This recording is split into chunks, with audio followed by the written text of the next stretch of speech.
نحمدہ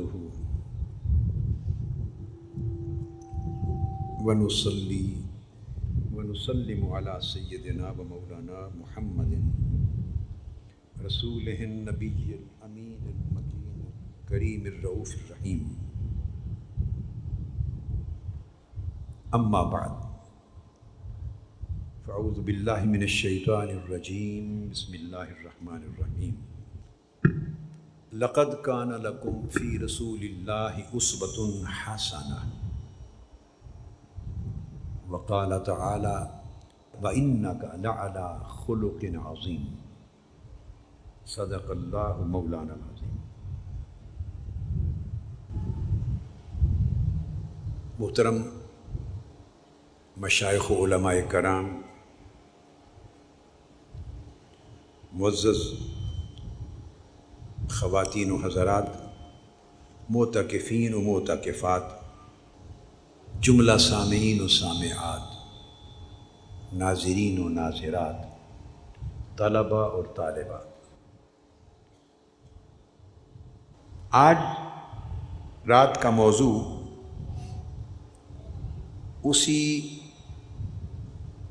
اعتکاف کی 10 راتوں کے بنیادی موضوع کے تسلسل میں ہے۔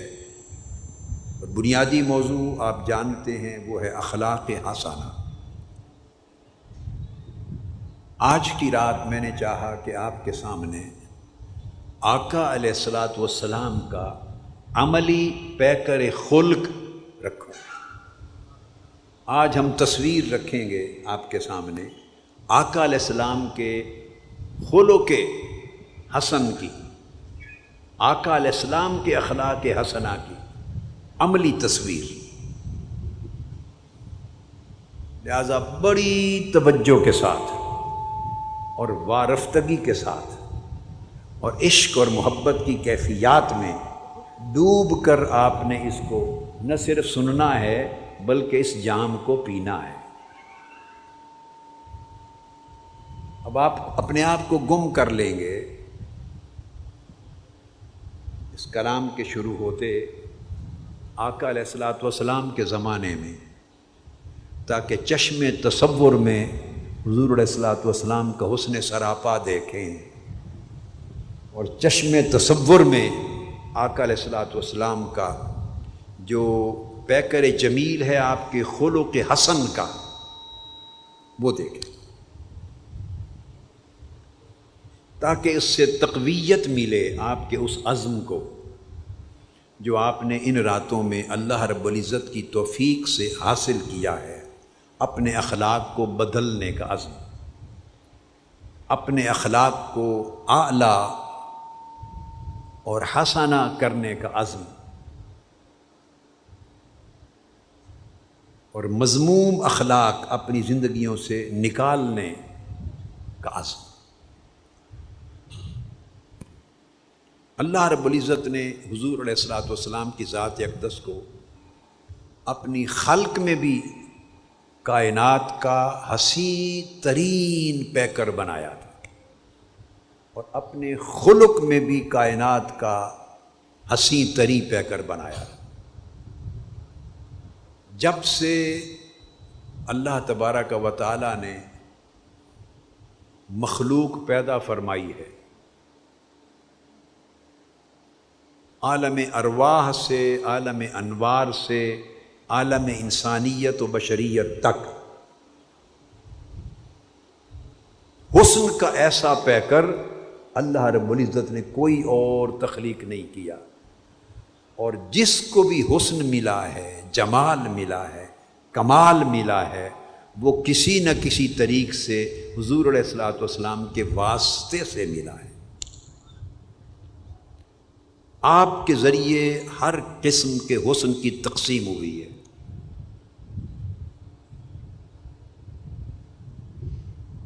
تو بات تو ہم نے آقا علیہ السلام کے خلق حسن کی کرنی ہے، مگر جسٹ شروع کرنے کے لیے میں آپ کے خلق جمیل کی، بس آپ کے حسن سراپا کی تھوڑی سی بات کرتا ہوں، تاکہ آقا علیہ الصلاۃ والسلام کا حسن سراپا آنکھوں کے سامنے آ جائے۔ وہ میرے موضوع میں نہیں تھا، ابھی اسی لمحے یعنی 1 منٹ پہلے میرے ذہن میں خیال آیا کہ گفتگو شروع یہاں سے کروں. اس پر میری 2-3 کتابوں میں تذکرہ ہے، آقا علیہ السلام کے حسن سراپا پر کتب میں.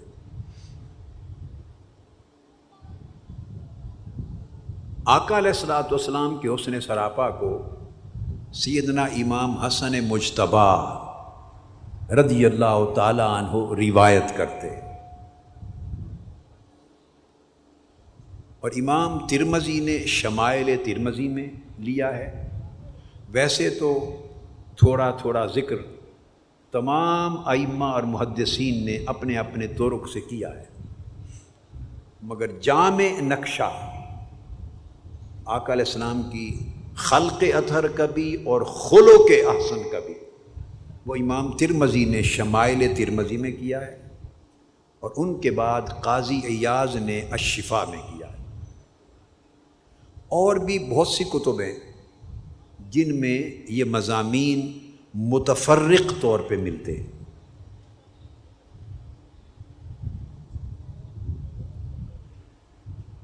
سیدنا امام حسن مجتبی رضی اللہ تعالی عنہ وہ یہ روایت اور یہ بیان اپنے ماموں کے ذریعے کرتے ہیں. اب امام حسن مجتبی کے اور سیدنا امام حسین علیہ السلام کے ماموں کون ہوئے؟ سیدہ کائنات سیدہ بطول زہرا رضی اللہ تعالی عنہا، ان کے بھائی. اب آپ حیران ہوں گے کہ سیدہ کائنات کے بھائی کون ہوئے؟ ان کا نام ہے ہند بن ابی ہالہ. یہ سیدہ فاطمۃ الزہرا سلام اللہ تعالی علیہا کے بھائی ہیں، یعنی حضرت خدیجۃ الکبریٰ رضی اللہ تعالی عنہا کے بیٹے ہیں آپ کے پہلے زوج سے. تو ان کے بھائی ہیں والدہ کی طرف سے. آپ سمجھ گئے نا بات کو؟ حضرت ہند بن ابی ہالہ، تو ان سے امام حسن مجتبی روایت کرتے ہیں کہ آقا علیہ السلام کا حلیہ مبارک کیسا تھا. بہت سے صحابہ نے، میں نے آپ کو بتایا تھوڑا تھوڑا بیان بہت سے صحابہ کرام نے کیا ہے، اور کتب حدیث میں آیا ہے، کتب سیر میں آیا ہے، کتب فضائل میں آیا ہے، مگر تھوڑا تھوڑا متفرق بیان ملتا ہے. یہ روایت جو ہے، جو آج ہمارے بیان کے اندر بنیاد بنے گی، یہ سب سے زیادہ جامع بیان ہے ان کا. اور دوسرا سیدنا مولا علی شیر خدا کرم اللہ وجہ الکریم کا بیان، جو سیدنا امام حسین علیہ السلام نے کیا ہے. آقا علیہ السلام کی خلق اور خلق پر جامع ترین بیان اسلامی تاریخ میں حسنین کریمین کے ذریعے ہے رضی اللہ تعالیٰ عنہ. کیونکہ وہ ہر وقت آقا علیہ السلام کے اوصاف بیان کرتے تھے، ہر وقت. ایک دن انہوں نے کہا ماموں جان ہم ایک جامع نقشہ کھینچ کے بیان کریں، اور پھر اس میں سے ایک ایک جملے کی تائید جلیل القدر دیگر صحابہ کرام سے، سیدنا علی شیر خدا سے ہے، سیدنا ابو ہریرہ سے ہے، حضرت انس بن مالک سے ہے، حضرت سمرہ بن جندب سے ہے، پھر کوئی حد نہیں ہے. کثیر صحابہ کرام نے جزون سب چیزیں بیان کی، مگر یہ ایک مقام پر جامع نقشہ ہے. آپ نے فرمایا کہ ایسا نقشہ بیان کریں کہ میں اس کو اپنے ذہن میں جما لوں.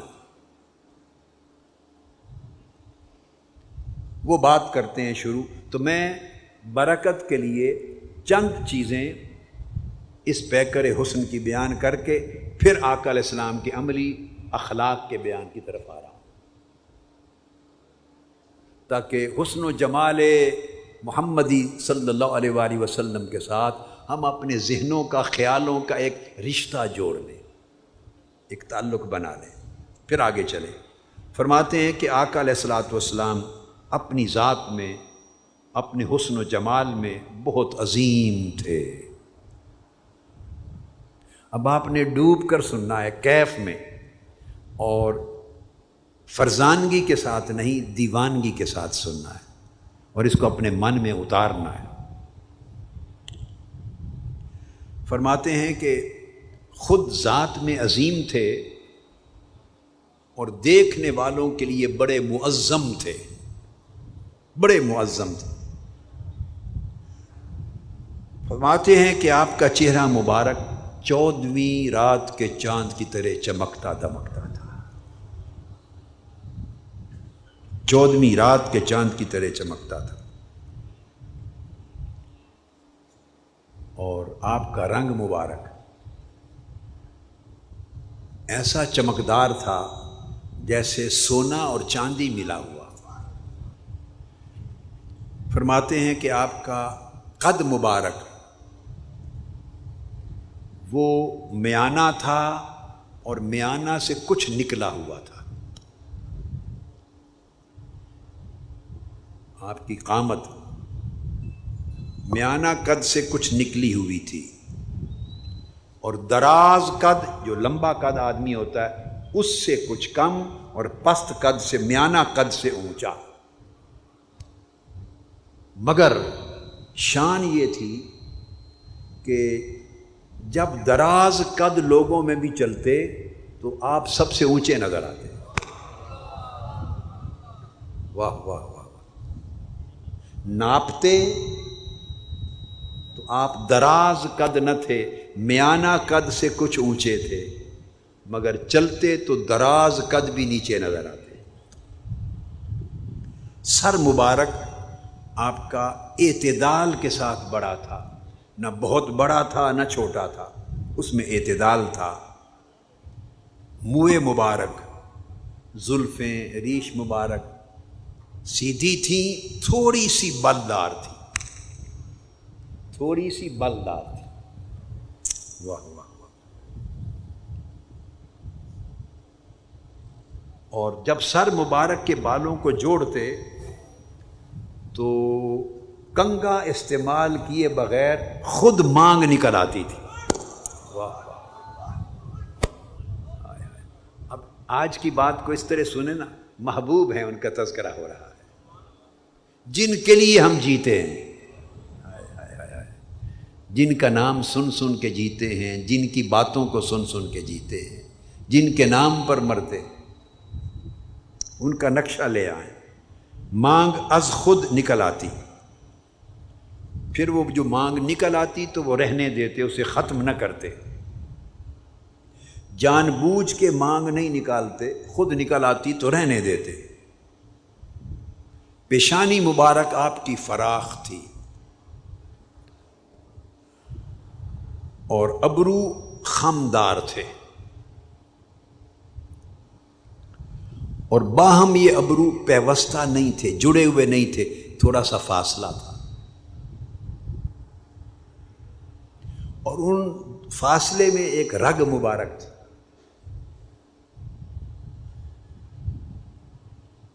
بینی مبارک مناسب توازن کے ساتھ ابری ہوئی تھی، اور اس میں سے ایک نور نکلتا تھا، چمک نکلتی تھی، چمک نکلتی تھی۔ پتلی مبارک، آنکھوں کی جو پتلی تھی وہ سیاہ تھی۔ رخسار مبارک نہایت خوبصورت تھے۔ دہن مبارک یعنی منہ اعتدال کے ساتھ فراخ تھا۔ دندان مبارک باریک تھے، آبدار تھے، موتیوں کی طرح چمکدار تھے، اور ان میں باریک باریک ریخیں تھیں، فاصلہ نہیں لگتا تھا، اور بالکل جڑے ہوئے بھی نہ تھے۔ اور گردن مبارک ایسی تھی جیسے تصویر میں خوبصورت گردن تراشی ہوئی ہو، اتنی خوبصورت۔ صفائی میں اگر قمیص سے ہٹ کے گردن نظر آ جاتی تو چاندی کی گردن لگتی تھی، اس طرح نور چمکتا تھا، صفائی میں چاندی جیسی تھی۔ بدن مبارک کی جو جسامت تھی اس میں اعتدال تھا، نہ دبلے پتلے تھے نہ موٹاپا تھا، اعتدال تھا، اور جسم اطہر پر گوشت تھا، جیسے جسم فٹ ہوتا ہے ایسا تھا۔ شکم مبارک اور سینہ مبارک ہموار تھا، ابھرا ہوا نہیں تھا، ہموار تھے۔ جتنے جوڑ تھے آپ کی استخواں مبارک ہڈیوں کے، وہ ایک معقول توازن کے ساتھ مضبوط تھے۔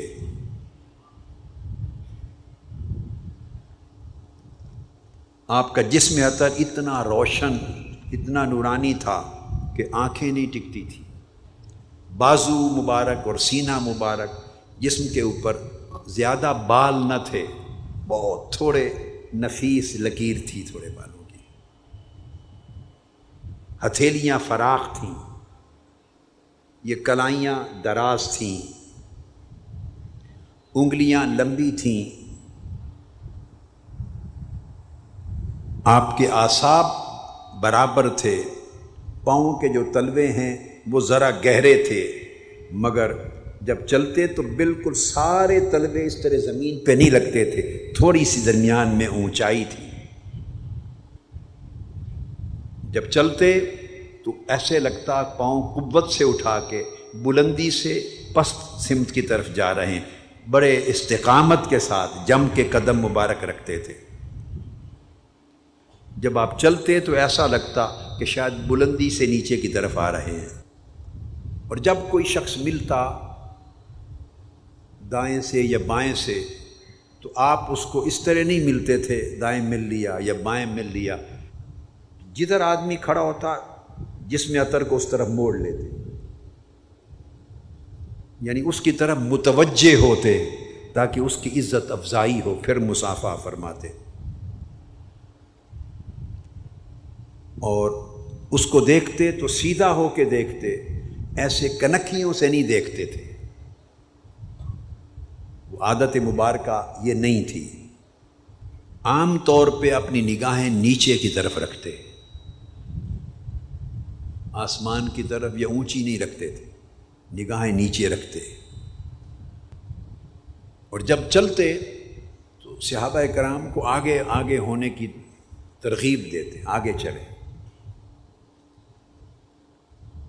اور ضمناً یہ بھی بتا دوں، اور جب صحابہ کرام کا ہجوم ہوتا تو کبھی یہ بھی فرماتے خیال سے چلو تمہارے ساتھ ملائکہ بھی چل رہے ہیں، وہ سیکیورٹی کی ڈیوٹی دے رہے ہیں، ملائکہ وہ بھی ساتھ چل رہے ہیں، آگے پیچھے ملائکہ بھی چلتے تھے۔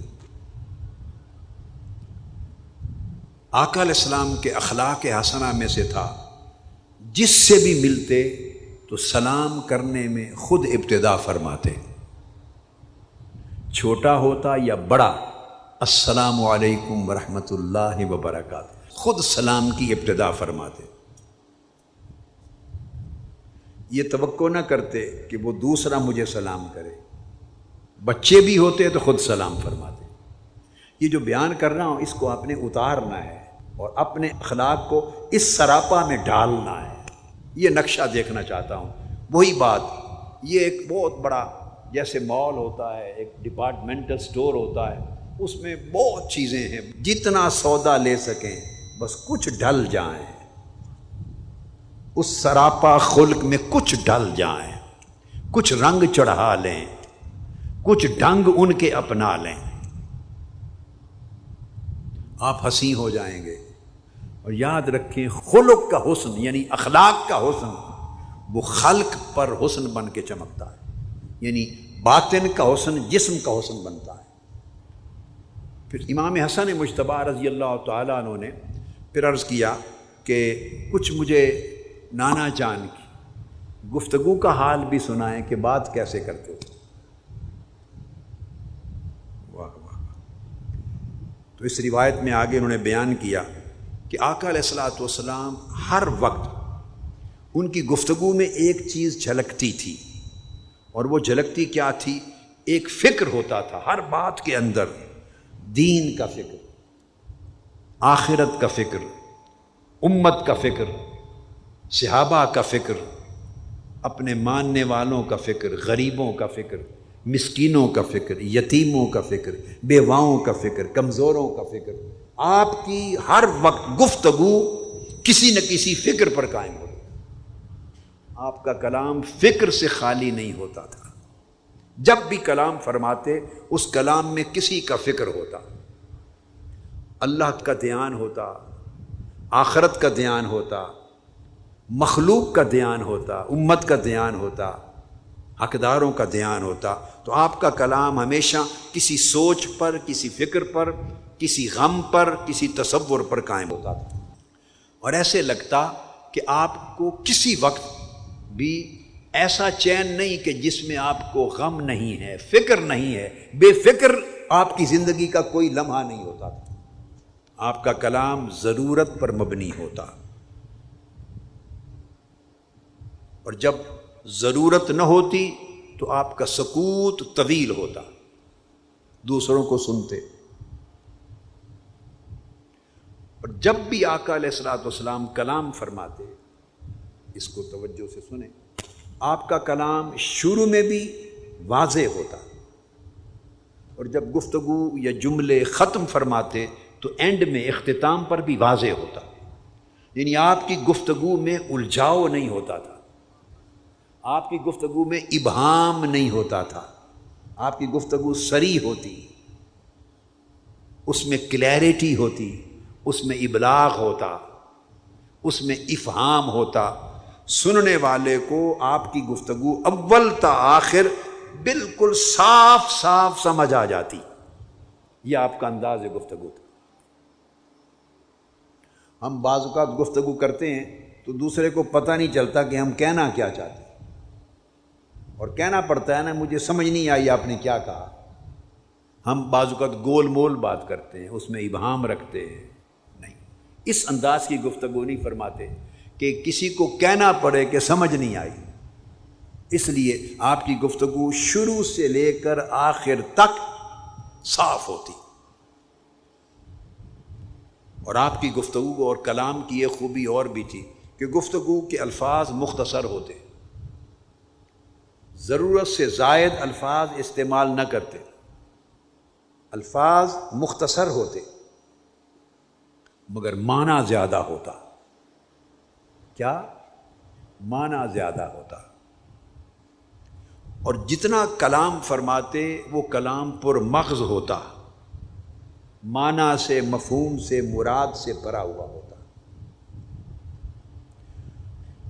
اور آپ کا کلام کلام فیصل ہوتا، یعنی بالکل کلیئر ہوتا.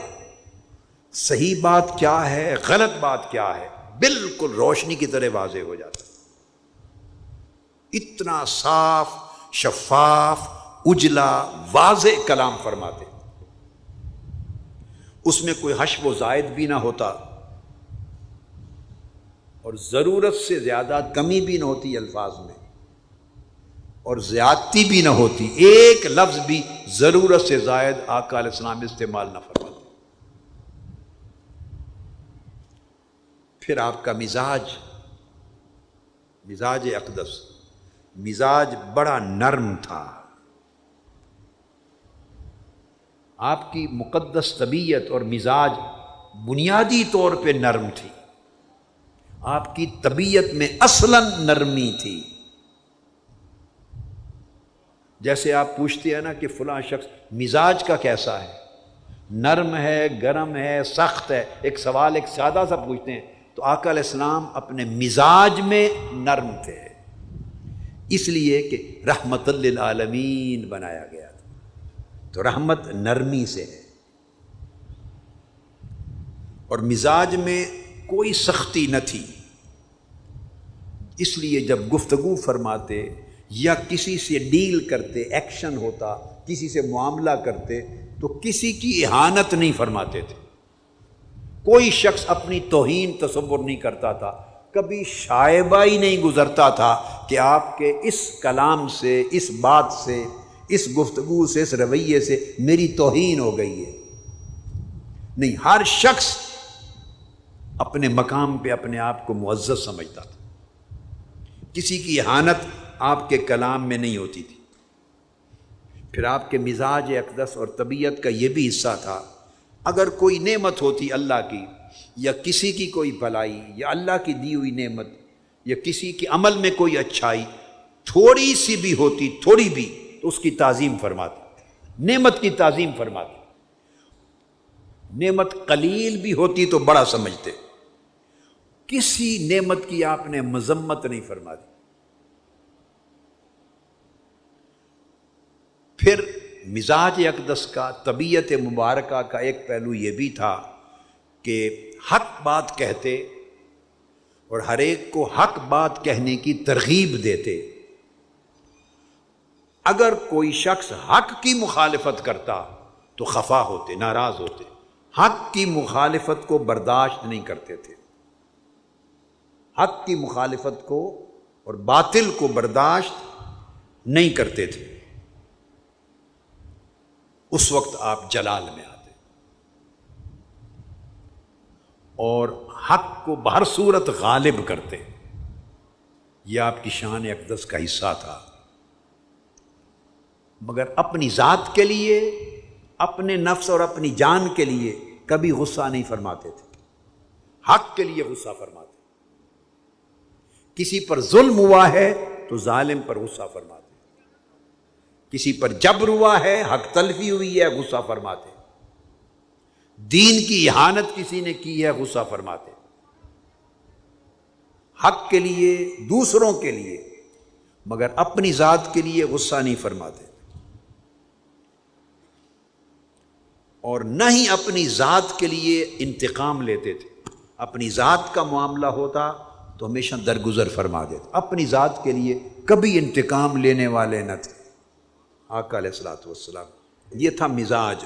اب عادت مبارکہ، جب گفتگو کرتے آقا علیہ الصلوۃ والسلام تو گفتگو میں ہاتھوں کے ساتھ اشارہ بھی فرماتے، ہاتھوں کے ساتھ اشارہ فرماتے، یعنی کمیونیکیٹ کرتے، بات ضرورت کے مطابق متناسب اور متوازن طریقے سے بات بھی کرتے تو ساتھ ہاتھوں سے اشارہ بھی فرماتے، اور جب کسی امر پہ تعجب فرماتے، کوئی عجیب بات سنتے، عجیب بات اور تعجب کا اظہار ہوتا تو اس طرح ہاتھ ہلاتے تھے، اس طرح ہاتھ ہلاتے تھے، تو ہاتھوں کے اشارے سے بھی تعجب کا اظہار فرماتے تھے، ہاتھوں کو اس طرح گھماتے تھے تعجب کے اظہار کے لیے۔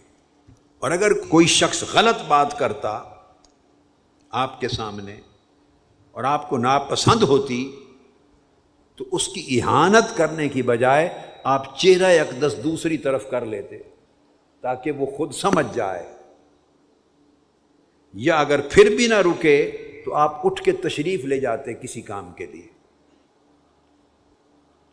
مگر اس کی بھی دل شکنی اس انداز سے نہ کرتے کہ وہ اہانت محسوس کرے، اور اگر کسی کی بات سے خوش ہو جاتے تو خوشی کے عالم میں آپ نگاہیں نیچے کر لیتے اور چہرے پہ مسکراہٹ پھیل جاتی۔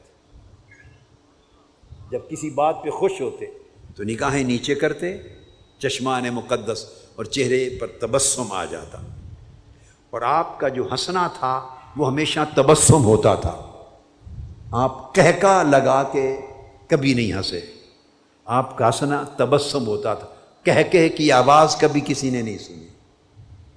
یہ آپ کے اخلاق تھے، ایٹیکیٹس تھے، اور جب تبسم فرماتے تو آپ کے دندان مبارک ظاہر ہوتے اور وہ موتیوں کی طرح یا بارش کی اولوں کی طرح لگتے، جب تبسم فرماتے ان سے نور نکلتا۔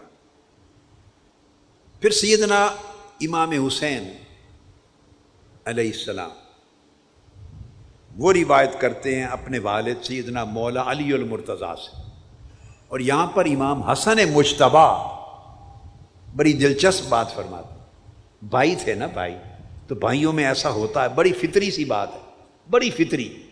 سیدنا امام حسن مجتبیٰ نوجوانی میں کہتے کہ میں نے یہ سارا کچھ جو سنا اپنے ماموں سے تو میں نے عرصے تک اپنے بھائی حسین سے چھپائے رکھا۔ یہ بھائیوں کا رشتہ ہوتا ہے، میں نے اپنے ماموں جان سے جو کچھ سنا ایک عرصے تک چھپائے رکھا، پھر ایک روز جو میں نے ذکر کیا حسین کے ساتھ، یعنی سیدنا امام حسین کے ساتھ، تو میں حیران ہو گیا کہ وہ یہ سارا کچھ پہلے سے ہی جان چکے ہیں۔ میں نے پوچھا آپ نے کس سے پوچھا؟ بتایا میں نے اپنے ابو سے پوچھا، یعنی مولا علی المرتضیٰ سے وہ سارا کچھ سن چکے تھے۔ دیکھو انہوں نے خود بھی دیکھا ہوا تھا، مگر آقا علیہ السلام کا جب وصال ہو گیا تو یہ ان کی مبارک عمریں تھوڑی تھی نا، 5 سال 6 سال کے قریب عمر مبارک تھی، تو پھر 5-6 سال کی عمر میں اس طرح چیزیں حیطۂ یاد میں نہیں آتی، اور باریک باریک چیزیں وقت کے ساتھ اتنی یاد میں مرتسم نہیں ہوتی، اس لیے سننا پڑتا ہے، بار بار ذکر کرنا پڑتا ہے۔ تو وہ کہتے وہ سارا کچھ جان چکے تھے، اور اتنا جان چکے تھے کہ کوئی باریک سے باریک بات بھی ان سے مخفی نہیں تھی سیدنا امام حسین علیہ السلام سے۔ پھر سیدنا امام حسین علیہ السلام کی روایت شروع ہوتی ہے یہاں سے۔ وہ فرماتے ہیں کہ میں نے اپنے والد سیدنا مولا علی المرتضیٰ سے کہا کہ ابو جان مجھے سنائیں کہ نانا جان جب اپنے گھر تشریف لے جاتے تو گھر کے اندر کے معمولات کیا ہوتے، گھر کے اندر اوقات کس طرح گزارتے تھے۔ حالانکہ یہ وہ حسین ہیں اور وہ حسن ہیں جن کو آقا علیہ السلام گود میں لیتے تھے، جن کو اپنے سینے پر بٹھاتے تھے، جن کی زبان منہ میں ڈالتے تھے، اپنی زبان ان کے منہ میں ڈالتے تھے، ان کو کندھوں پر چڑھاتے تھے اور ان سے محبت کرتے تھے۔ کل میں نے ایک بات کی تھی، اللہ کی محبت کی جب بات کی تو یہ اس کا ایک تسلسل میں ایک نقطہ ہے۔ جو کچھ کل آپ نے احوال سنے یاد رکھ لیں، وہ احوال ہیں عاشقوں کے۔ احکام اور چیز ہوتی ہے، احوال اور چیز ہوتی ہے۔ احوال سے لیا جاتا ہے جتنا کوئی لے سکے، احوال سمندر ہوتے ہیں، احوال سمندر ہوتے ہیں، ان سے لیا جاتا ہے جتنا کوئی لے سکے۔ احکام اوامر ہوتے ہیں اور نواہی ہوتے ہیں۔ احوال اگر نہیں لے سکے تو نافرمانی اور گناہ نہیں ہے، نافرمانی اور گناہ نہیں ہے کہ آپ کا مواخذہ ہو۔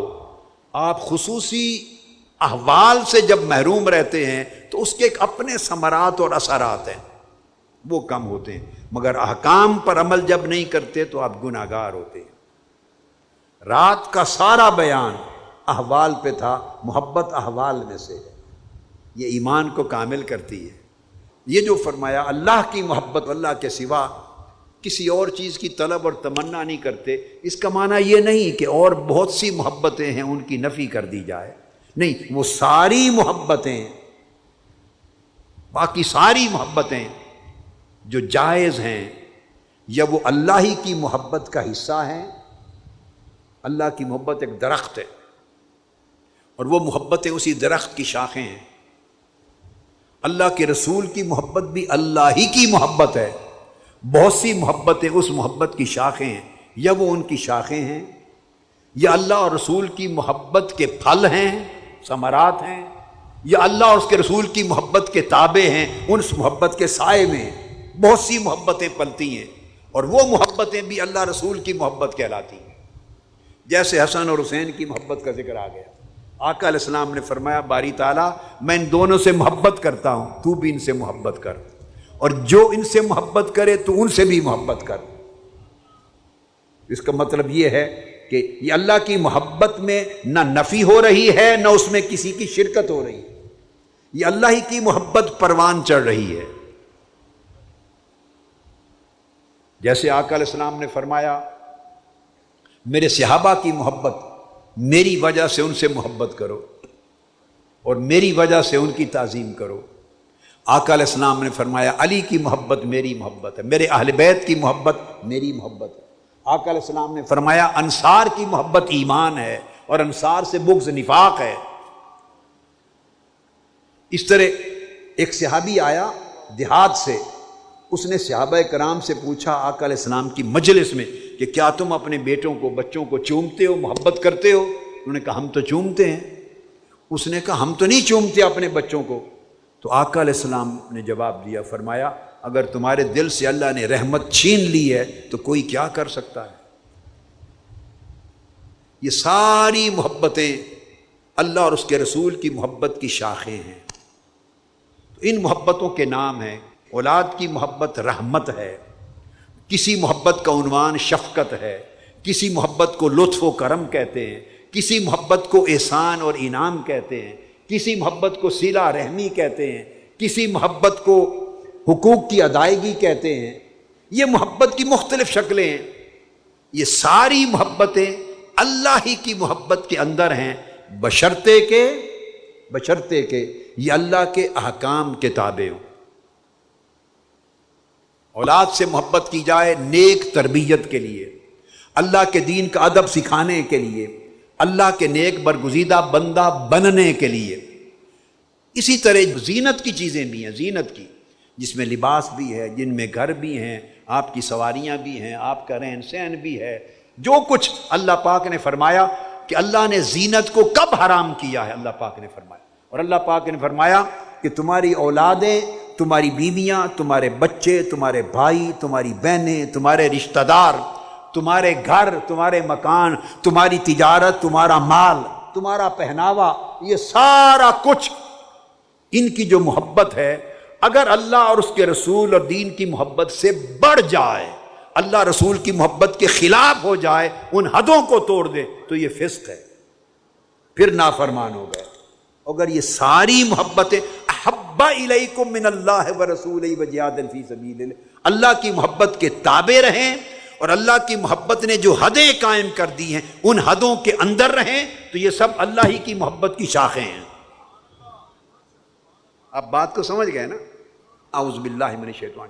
ان کان آباؤکم، تمہارے آباء و اجداد، خاندان، و ابناؤکم، اور تمہاری اولادیں، بیٹے بیٹیاں، و اخوانکم، اور تمہارے بھائی، تمہارے کزنز، رشتہ دار، و ازواجکم، اور تمہاری بیویاں، و عشیرتکم، اور تمہارے رشتہ دار اور خاندان، و اموال اقترفتموہا، اور تمہارا مال دولت جس کے نقصان کے لیے ڈرتے رہتے ہو، و تجارت، جو کمائی کرتے ہو، جس کے لیے محنت کرتے ہو، اور تجارت و کاروبار، تخشون کسادہا، جس کے نقصان کا تمہیں ڈر لگا رہتا ہے، و مساکن تردونہا، اور تمہارے گھر، مکانات جن کو پسند کرتے ہو، اس میں لباس بھی، ہر چیز زندگی کی ضرورت کی آ جاتی ہے۔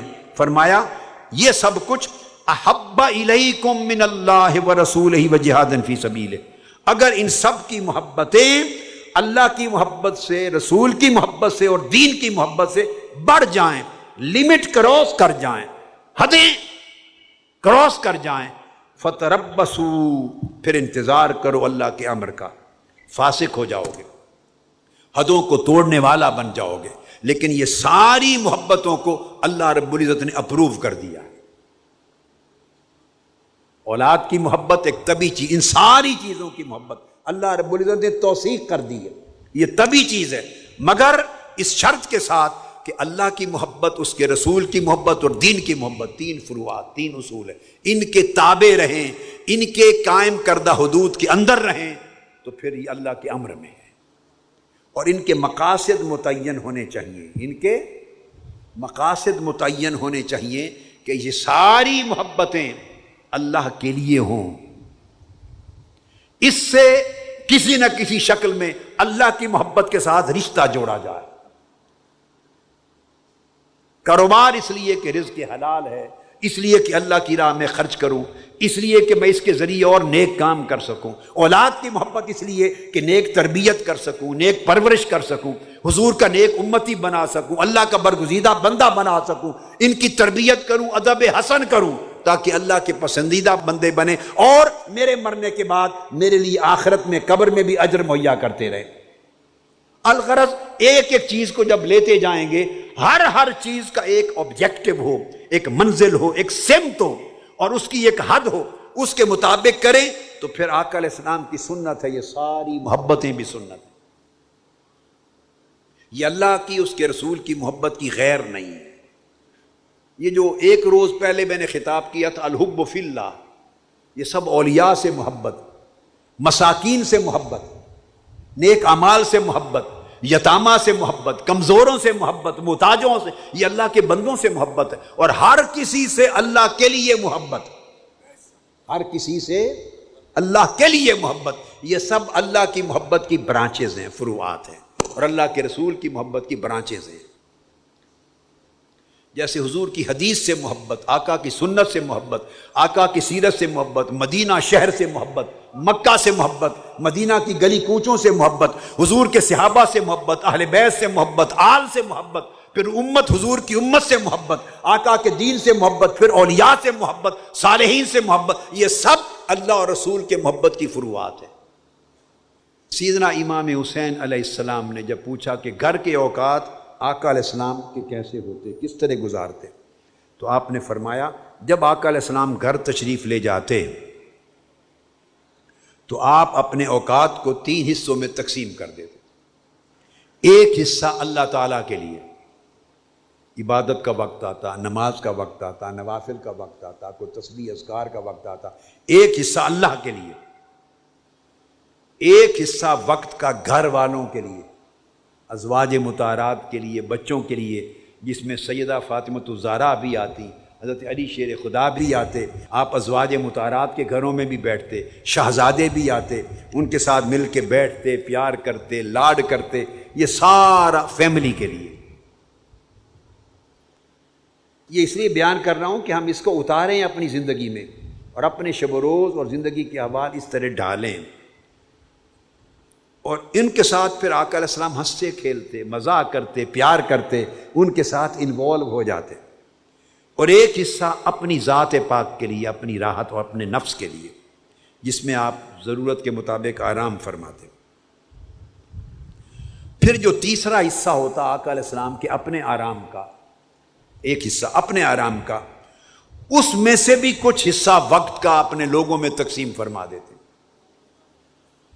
جو ذاتی حصہ ہوتا آقا علیہ السلام کا، اس میں سے پھر تقسیم کرتے اپنے صحابہ اور اپنے لوگوں میں، مگر وہ کیا، وہ چیدہ چیدہ جو آقا علیہ السلام کے کارکن ہوتے۔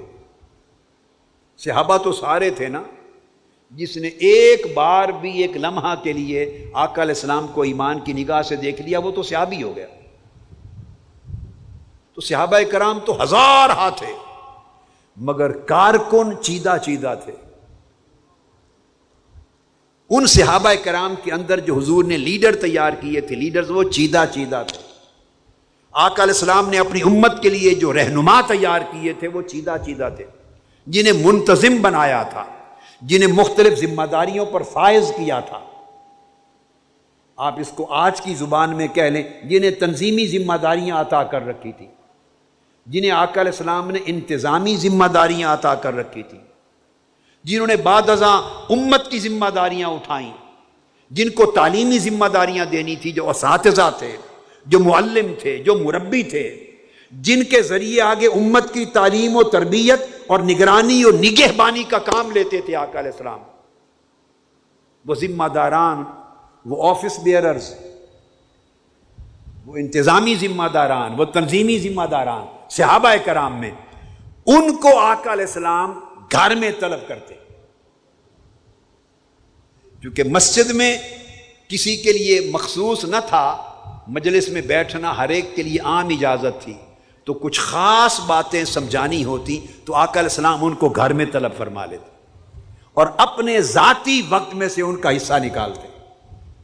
مسجد میں تو دیہاتوں سے آئے ہوئے لوگ بھی آ جاتے تھے، اجنبی بھی آ جاتے تھے، تمام صحابہ کرام بھی ہوتے تھے، تو وہ تو عمومی بات ہو سکتی تھی۔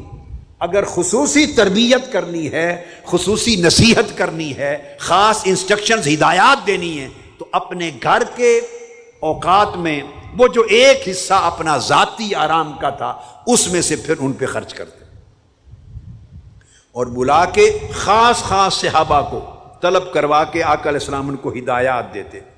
اس وقت میں خواص حاضر ہو سکتے، ذمہ داران، عوام الناس کو اجازت نہ تھی، عوام الناس کو اجازت نہ تھی، ان کو طلب کرتے، ان کو سمجھاتے، نصیحت کرتے، تربیت فرماتے، اور انہیں پھر عام لوگوں کو رہنمائی کرنے کے لیے تیار کرتے۔ یہ آقا علیہ السلام کا طریق تھا، اور پھر ان سے فرماتے کہ جو کچھ تمہیں میں نے بتایا، یہ جو غائب ہیں، جو اس مجلس میں موجود نہیں، ان تک پہنچا دینا۔ ان کے ذریعے آقا علیہ السلام اپنی بات کو پہنچانے کا ایک نظام وضع فرماتے. تو کچھ چیزیں ڈائریکٹلی امت کے ہر فرد کو بتاتے، کچھ چیزیں براہ راست آقا علیہ السلام اپنے خطبہ جمعہ میں، اپنی ہر روز کی مجلس میں، اپنے خطبہ عید میں، دیگر خطبات میں، اپنے فرمودات کے ذریعے عامت الناس کو ڈائریکٹلی بیان کرتے. کچھ چیزیں اپنے خواص صحابہ جن کو ذمہ داریاں سونپی تھیں انہیں سمجھاتے اور ان کے ذریعے کمیونیکیٹ کرتے. تو گویا عوام کی بھی تربیت کرتے اور خواص کی بھی تربیت فرماتے. اور فرماتے فَلْيُبَلِّغُ الشَّاهِدُ الْغَائِبَ، جو غائب ہیں ان تک پہنچا دیں. آقا علیہ الصلوۃ والسلام ارشاد فرماتے. اور پھر ان کو ارشاد فرماتے جو شخص بھی اپنی حاجت براہ راست مجھ تک نہیں پہنچا سکتا، اس کی باتیں سن کر تمہاری ذمہ داری ہے مجھ تک پہنچا دیا کرو. یہ کریکٹر ہے قائدین کے لیے جو آقا علیہ السلام نے وضع فرمایا. کوئی شخص جو کسی ضعف اور بیماری کی وجہ سے، کمزوری کی وجہ سے، دور ہونے کی وجہ سے، جس کو ڈائریکٹلی اس موقع پر یہ خاص بات سننے سمجھنے کا موقع نہیں ملا، یا اس کی کوئی پریشانی ہے، وہ کسی مجبوری کی وجہ سے مجھ تک براہ راست نہیں پہنچا سکا، تم سے ملتا ہے تو یہ تمہاری امانت اور دیانتداری کا تقاضا ہے کہ جو تمہیں کوئی حاجت بیان کرے مجھ تک پہنچانے کے لیے تو مجھے پہنچا دیا کرو. یہ اخلاق کا حصہ ہے، مجھ تک پہنچا سکو، اور تاکہ اس کی حاجت روائی ہو سکے. اور اس سے آقا علیہ السلام تعلیم دیتے. اسی طرح جو شخص بھی اپنی حاجت کسی صاحب اختیار تک پہنچانا چاہے، جس کو کہے اس کا فرض ہے کہ وہ اس تک پہنچا دے، جس کے ذمے اس کا کام ہے وہ پہنچا دے. تو آقا علیہ السلام اس کو تلقین کرتے اور فرماتے جو اس کی حاجت خود پوری نہیں کر سکتا مگر اس کی حاجت اس شخص تک پہنچا دیتا ہے جو اس کی حاجت روائی کرنے کے قابل ہے. فرمایا جو ایسا کرے گا اس کی حاجت کو پہنچا دے گا، قیامت کے دن اللہ تعالیٰ اسے پل صراط پر ثابت قدم فرما دے گا.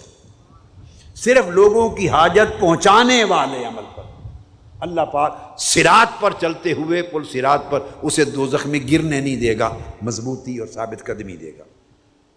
حضرت سفیان بن وکیع اسی مقام پر ایک اور روایت کرتے ہیں یہاں پر کہ حضرت علی کرم اللہ وجہہ کریم نے یہ بھی فرمایا جن کو آپ بلاتے گھر میں خاص اوقات میں ان کو نصیحت بھی کرتے، علم بھی دیتے اور فقہ بھی دیتے، یعنی سمجھدار فقیہ بنا کر بھیجتے، کسی نہ کسی چیز کی سمجھ دے کر بھیجتے، اس کے علم میں اضافہ کر کے بھیجتے، اور ساتھ کچھ نہ کچھ کھلا کر یا پلا کر بھی بھیجتے.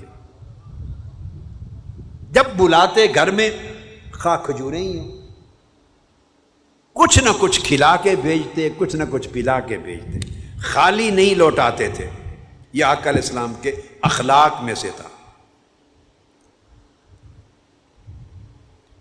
پھر امام حسین علیہ السلام فرماتے ہیں کہ میں نے عرض کیا اپنے ابا جان کو، یہ سیدنا مولا علی المرتضیٰ کو، کہ جب آقا علیہ السلام گھر سے باہر تشریف فرما ہوتے لوگوں میں، اس وقت لوگوں سے برتاؤ میں آقا علیہ السلام کے اخلاق کیسے تھے، لوگوں سے برتاؤ کیسا تھا؟ ایک ایک سوال کرتے جا رہے ہیں. انہوں نے فرمایا جب گھر سے باہر لوگوں کے ساتھ برتاؤ ہوتا اس وقت آپ کا عالم یہ تھا کہ حضور علیہ الصلوۃ والسلام بے معنی باتوں سے اپنی زبان کی ہمیشہ حفاظت فرماتے. کوئی بات ایسی نہیں کرتے تھے جو بے مقصد ہو، بے معنی ہو، بے ضرورت ہو. اور جب لوگوں میں ہوتے تو آقا علیہ السلام کی ہمیشہ کی عادت مبارکہ تھی کہ لوگوں کے دلوں کی تالیف کرتے، یعنی لوگوں کے دلوں کو جوڑتے تھے. ہر بات کے اندر راز یہ ہوتا کہ آپ لوگوں کو جوڑنے کی کوشش کرتے، پھوڑتے نہیں تھے، لوگوں میں تفریق نہیں کرتے تھے. جو گفتگو کرتے ہر گفتگو میں لوگوں کا جوڑنا مقصود ہوتا، ایک دوسرے سے دور ہونے والوں کو قریب کرنا مقصود ہوتا، ایک دوسرے سے جدا رہنے والوں کو ملانا مقصود ہوتا. اور آپ کبھی ایسا کلام نہیں فرماتے جس کے نتیجے میں لوگوں میں تفریق ہو. آپ جوڑنے والے تھے، توڑنے والے نہ تھے. پھر آپ نے فرمایا کہ آقا علیہ السلام کی ایک عادت مبارکہ اور اخلاق حسنہ میں سے ایک بات یہ تھی کہ ہر قوم کا، مسلمان ہے یا غیر مسلم کوئی پرواہ، ہر قوم کا جو عزت مند آدمی آتا اس کی آبرو کرتے، عزت کرتے. کسی قبیلے سے اس کا سردار آتا، کسی قوم کا کوئی بڑا شخص آتا جس کی اپنے قبیلے میں قوم میں عزت ہے، آقا علیہ السلام اس کو بھی عزت دیتے. عزت والے آدمی کو بے عزت نہیں کرتے تھے، اور جو کمزور ہے اس کو تو ویسے عزت ہی دیتے تھے. مگر غیر مسلم قبائل کے بھی لوگ آتے تو یہ جان کے کہ غیر مسلم ہے، فلاں قبیلے کا آدمی ہے، تو اس کو اس جگہ بیٹھا دو، نہیں، اس کو عزت کی جگہ بیٹھاتے. کیوں؟ اس سے اس کے قبیلے والوں کی تالیف قلب ہوتی، اس شخص کی بھی تالیف قلب ہوتی. اور جب وہ مسلمان ہو جاتے تو ان کے قبیلے کے سربراہ کو یا بڑے آدمی کو، معزز آدمی کو ہی اس قوم کا سربراہ یا قائد مقرر کر دیتے، تاکہ لوگ پہلے بھی اس کی بات سنتے تھے جب دین پر نہ تھے، اب دین پر آ گئے ہیں تو اب بھی اس کی بات سنیں گے، تاکہ قوم جڑی رہے، قوم جڑی رہے، اس میں تفرقہ پیدا نہ ہو. طاقتور آدمی اور ہے اور سربراہ ان کا کسی اور کو بنا دوں تو قوم دو حصوں میں بٹ سکتی ہے. حکمت یہ تھی آقا علیہ السلام کی کہ قوم اگر کفر میں، جاہلیت میں ایک تھی تو اسلام پر آنے کے بعد بھی ایک رہے. اور پھر یہ بھی تعلیم فرماتے اگر کسی شخص کے اندر کوئی شر ہے تو فرماتے اس کے شر سے بچو، اپنے آپ کو بچاؤ، اور خود اپنے آپ کو بھی اہل شر کے شر سے بچاتے، اور صحابہ کرام کو بھی شر سے بچنے کی تلقین فرماتے. اور اگر کوئی اہل شر ہے اس کے شر سے خود کو بھی بچاتے، صحابہ کو بھی بچاتے، مگر رویہ کشادہ روی کا رکھتے، چہرہ خوش رکھتے، اور جو خوش اخلاقی ہے اس میں کمی نہ آنے دیتے. اور آپ کے اخلاق حسنہ میں سیدنا مولا علی المرتضیٰ نے فرمایا ایک بات یہ بھی تھی کہ جو آپ سے ملتے آپ ان کا حال احوال لیتے تھے، ان کی خیریت دریافت کرتے تھے، ان کے ذاتی حال احوال لیتے تاکہ اس میں اپنائیت پیدا ہو. یہ نہیں کہ جو آیا تو سیدھا اس سے بات کر دی افسروں کی طرح، اس کی پہلے خیریت پوچھتے، اس کی صحت کا پوچھتے، اس کے گھر کے حالات پوچھتے، بیوی بچوں کا پوچھتے، اس کے قبیلے کا پوچھتے، تاکہ وہ مانوس ہو، انس پیدا کرتے تعلق میں. اور پھر آقا علیہ السلام ملنے کے لیے آنے والوں سے اس کے قبیلے اور علاقے کے حالات و واقعات کا بھی پوچھتے، بھئی سنائے وہاں کیا ہوا، ان کا کیا بنا، یہ سنائے ایسا واقعہ ہوا تھا، تو ہر ایک سے حال احوال پوچھتے تھے، واقعات بھی دریافت فرماتے تھے. اور اگر کہیں ظلم ہوا ہے یا کوئی اونچ نیچ کا معاملہ ہوا ہے تو اس کی تفصیلات بھی لیتے تاکہ کہیں کوئی مظلوم ہے تو اس کی دادرسی کی جا سکے، کسی پر زیادتی ہو گئی ہے تو اس کی مدد کی جا سکے، اور کوئی فساد انگیزی کرنے والے ہیں، شر انگیزی کرنے والے ہیں تو ان کے شر اور فساد سے کمزور لوگوں کو بچایا جا سکے. تو آقا علیہ السلام اس طرح تفصیلات بھی لیتے تھے، معلومات لیتے تھے. جب اچھی بات سنتے تو آپ کی عادت مبارکہ تھی اس کی تحسین کرتے، حوصلہ افزائی کرتے، تعریف کرتے، اور جب کوئی بری بات سنتے تو اس کو ناپسند فرماتے تاکہ لوگ بھی اس سے حقارت کریں، ناپسند کریں. پھر آپ کی ایک خاص عادت مبارکہ تھی، وہ گھر کے اندر ہو، مجلس میں ہو، لوگوں کے ساتھ معاملہ ہو، سفر ہو یا حضر ہو، آپ کے تمام معمولات جو تھے ان میں اعتدال تھا. آپ کے جملہ معمولات میں اعتدال تھا. کسی جگہ آپ کی حیات مبارکہ میں، آپ کے مزاج اقدس میں، آپ کی طبیعت مقدسہ میں انتہا پسندی نہیں تھی. کسی جگہ ہر ایک چیز میں اعتدال تھا، ہر ایک چیز میں. عبادات کے معاملات میں بھی اعتدال، معاملات میں بھی اعتدال، لوگوں کے ساتھ برتاؤ میں اعتدال، خیرات میں اعتدال، لوگوں کے ساتھ خوش طبعی میں اعتدال. یعنی ایک بھرپور جو اخلاق حسنہ کی تصویر ہے، ہر ایک حق کو ادا کرنا اور کسی حق کو تلف نہ ہونے دینا اور ہر چیز کو اس کی جگہ پہ رکھنا اور ایک چیز دوسری پر غالب نہ آ جائے اور وہ چیز اس سے محروم نہ رہ جائے، ہر چیز کو اعتدال کے ساتھ اپنی اپنی جگہ پہ رکھتے تھے۔ تمام معمولات میں اعتدال ہوتا، اور دوسری خوبی یہ تھی کہ تمام معمولات میں نظم ہوتا، ڈسپلن کمال درجے کا ہوتا۔ آپ کی حیات طیبہ میں کوئی چیز نہ اعتدال سے خالی اور خارج تھی، نہ نظم اور انتظام سے خارج تھی۔ ہر چیز ایک نظم کے ساتھ ہونی ہے، وہاں بے نظمی نہیں چلتی تھی، بے انتظامی نہیں چلتی تھی، نہ۔ تو آقا علیہ السلام کی حیات طیبہ خود سراپا انتظام و انصرام تھا، نظم تھا، گفتگو میں نظم تھا، اٹھنے بیٹھنے میں نظم تھا، کھانے پینے میں نظم تھا، چلنے پھرنے میں نظم تھا، لوگوں کے ساتھ معاملات اور برتاؤ میں نظم تھا۔ نظم اور اعتدال دو چیزوں کا مرکب تھی آقا علیہ السلام کی ذات پاک۔ اور پھر جب کسی کو تعلیم و تربیت کرنا، نصیحت کرنے کا وقت ہوتا تو آقا علیہ السلام نصیحت، تعلیم و تربیت اور نصیحت فرماتے حکمت کے ساتھ، مگر مصلحت کی وجہ سے کبھی بھی تعلیم و تربیت سے غفلت نہ فرماتے۔ جہاں نصیحت کرنی ہے نصیحت کو حکمت کے ساتھ فرماتے، مگر اس سے غافل نہ ہوتے، نظر انداز نہ کرتے، چپ نہ رہتے، نصیحت فرماتے تھے، مگر اس طرح نہیں کہ وہ اگلا بندہ اہانت فیل کرے، اگلا بندہ اپنے آپ کو چھوٹا فیل کرے، شرمندگی فیل کرے، اس کی عزت دوسروں کی آنکھوں میں نہ رہے، ایسا نہیں، اس کی عزت بھی برقرار رہے، اس کا تعلق بھی برقرار رہے۔ حکمت کے ساتھ نصیحت فرماتے، مگر نصیحت سے غافل نہ ہوتے، ممکن ہے چلا جائے، دوبارہ اسے نصیحت سننے کا موقع نہ ملے اور اس کے احوال بگڑ جائیں، یا اسے اگر اس کے حال پر چھوڑ دیں، اس کے حال پر، تو ممکن ہے وہ خود دین سے غافل ہو جائے۔ تو لوگوں کو ان کے حال پہ بھی نہیں چھوڑتے تھے کہ کہیں ان کے اپنے حال پہ چھوڑنے سے کہیں ان کے اندر دین کے معمولات میں غفلت نہ آ جائے۔ کچھ لوگ طبیعت میں انتہا پسند ہوتے ہیں، ان کو ان کے حال پہ چھوڑ دیں تو کہیں بہت زیادہ سختی نہ آ جائے، دین کے اندر تشدد نہ آ جائے، اور اتنی زیادہ عبادت گزاری یا سختی اور تشدد نہ کر دیں کہ الٹیمیٹلی طبیعت اکتا جائے۔ لہذا ہر شخص کو اعتدال پہ رکھنے کے لیے آقا نصیحت فرماتے۔ اگر کسی صحابی اور قاری کی جو مسجد میں امام ہے، اس کے بارے میں خبر ملتی کہ اس کے پیچھے ضعیف لوگ بھی نماز پڑھتے ہیں، بچے بھی نماز پڑھتے ہیں، بیمار بھی پڑھتے ہیں، اور وہ اپنے ذوق میں لمبی لمبی صورتیں پڑھتا ہے، تو اس کو الگ سے سمجھا دیتے، چھوٹی صورتیں پڑھا کرو، تمہارے پیچھے ضعیف، بوڑھے اور بیمار بھی کھڑے ہوتے اور بچے بھی کھڑے ہوتے۔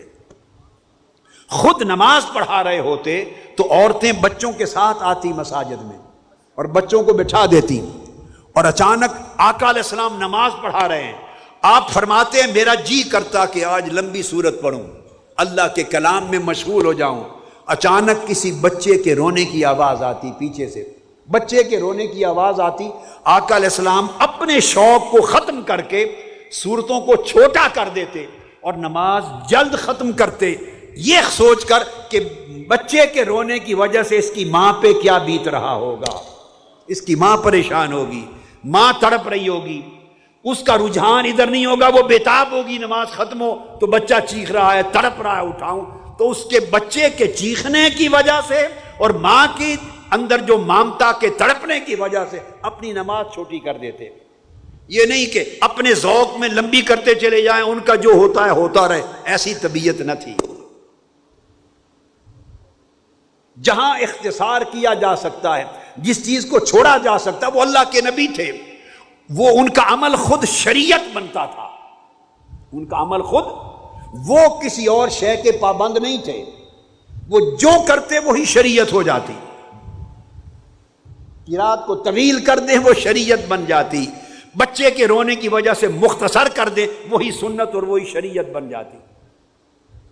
تو آقا علیہ الصلوۃ والسلام ایسے پیمانے وضع فرماتے امت کے لیے کہ جن پیمانوں کے ذریعے لوگوں کی عبادت گزاری میں بھی اعتدال آئے، اور دین داری میں بھی اعتدال آئے، اور دنیا داری میں بھی اعتدال آئے، اور ہر تعلق کو اعتدال کے ساتھ نبھایا جائے.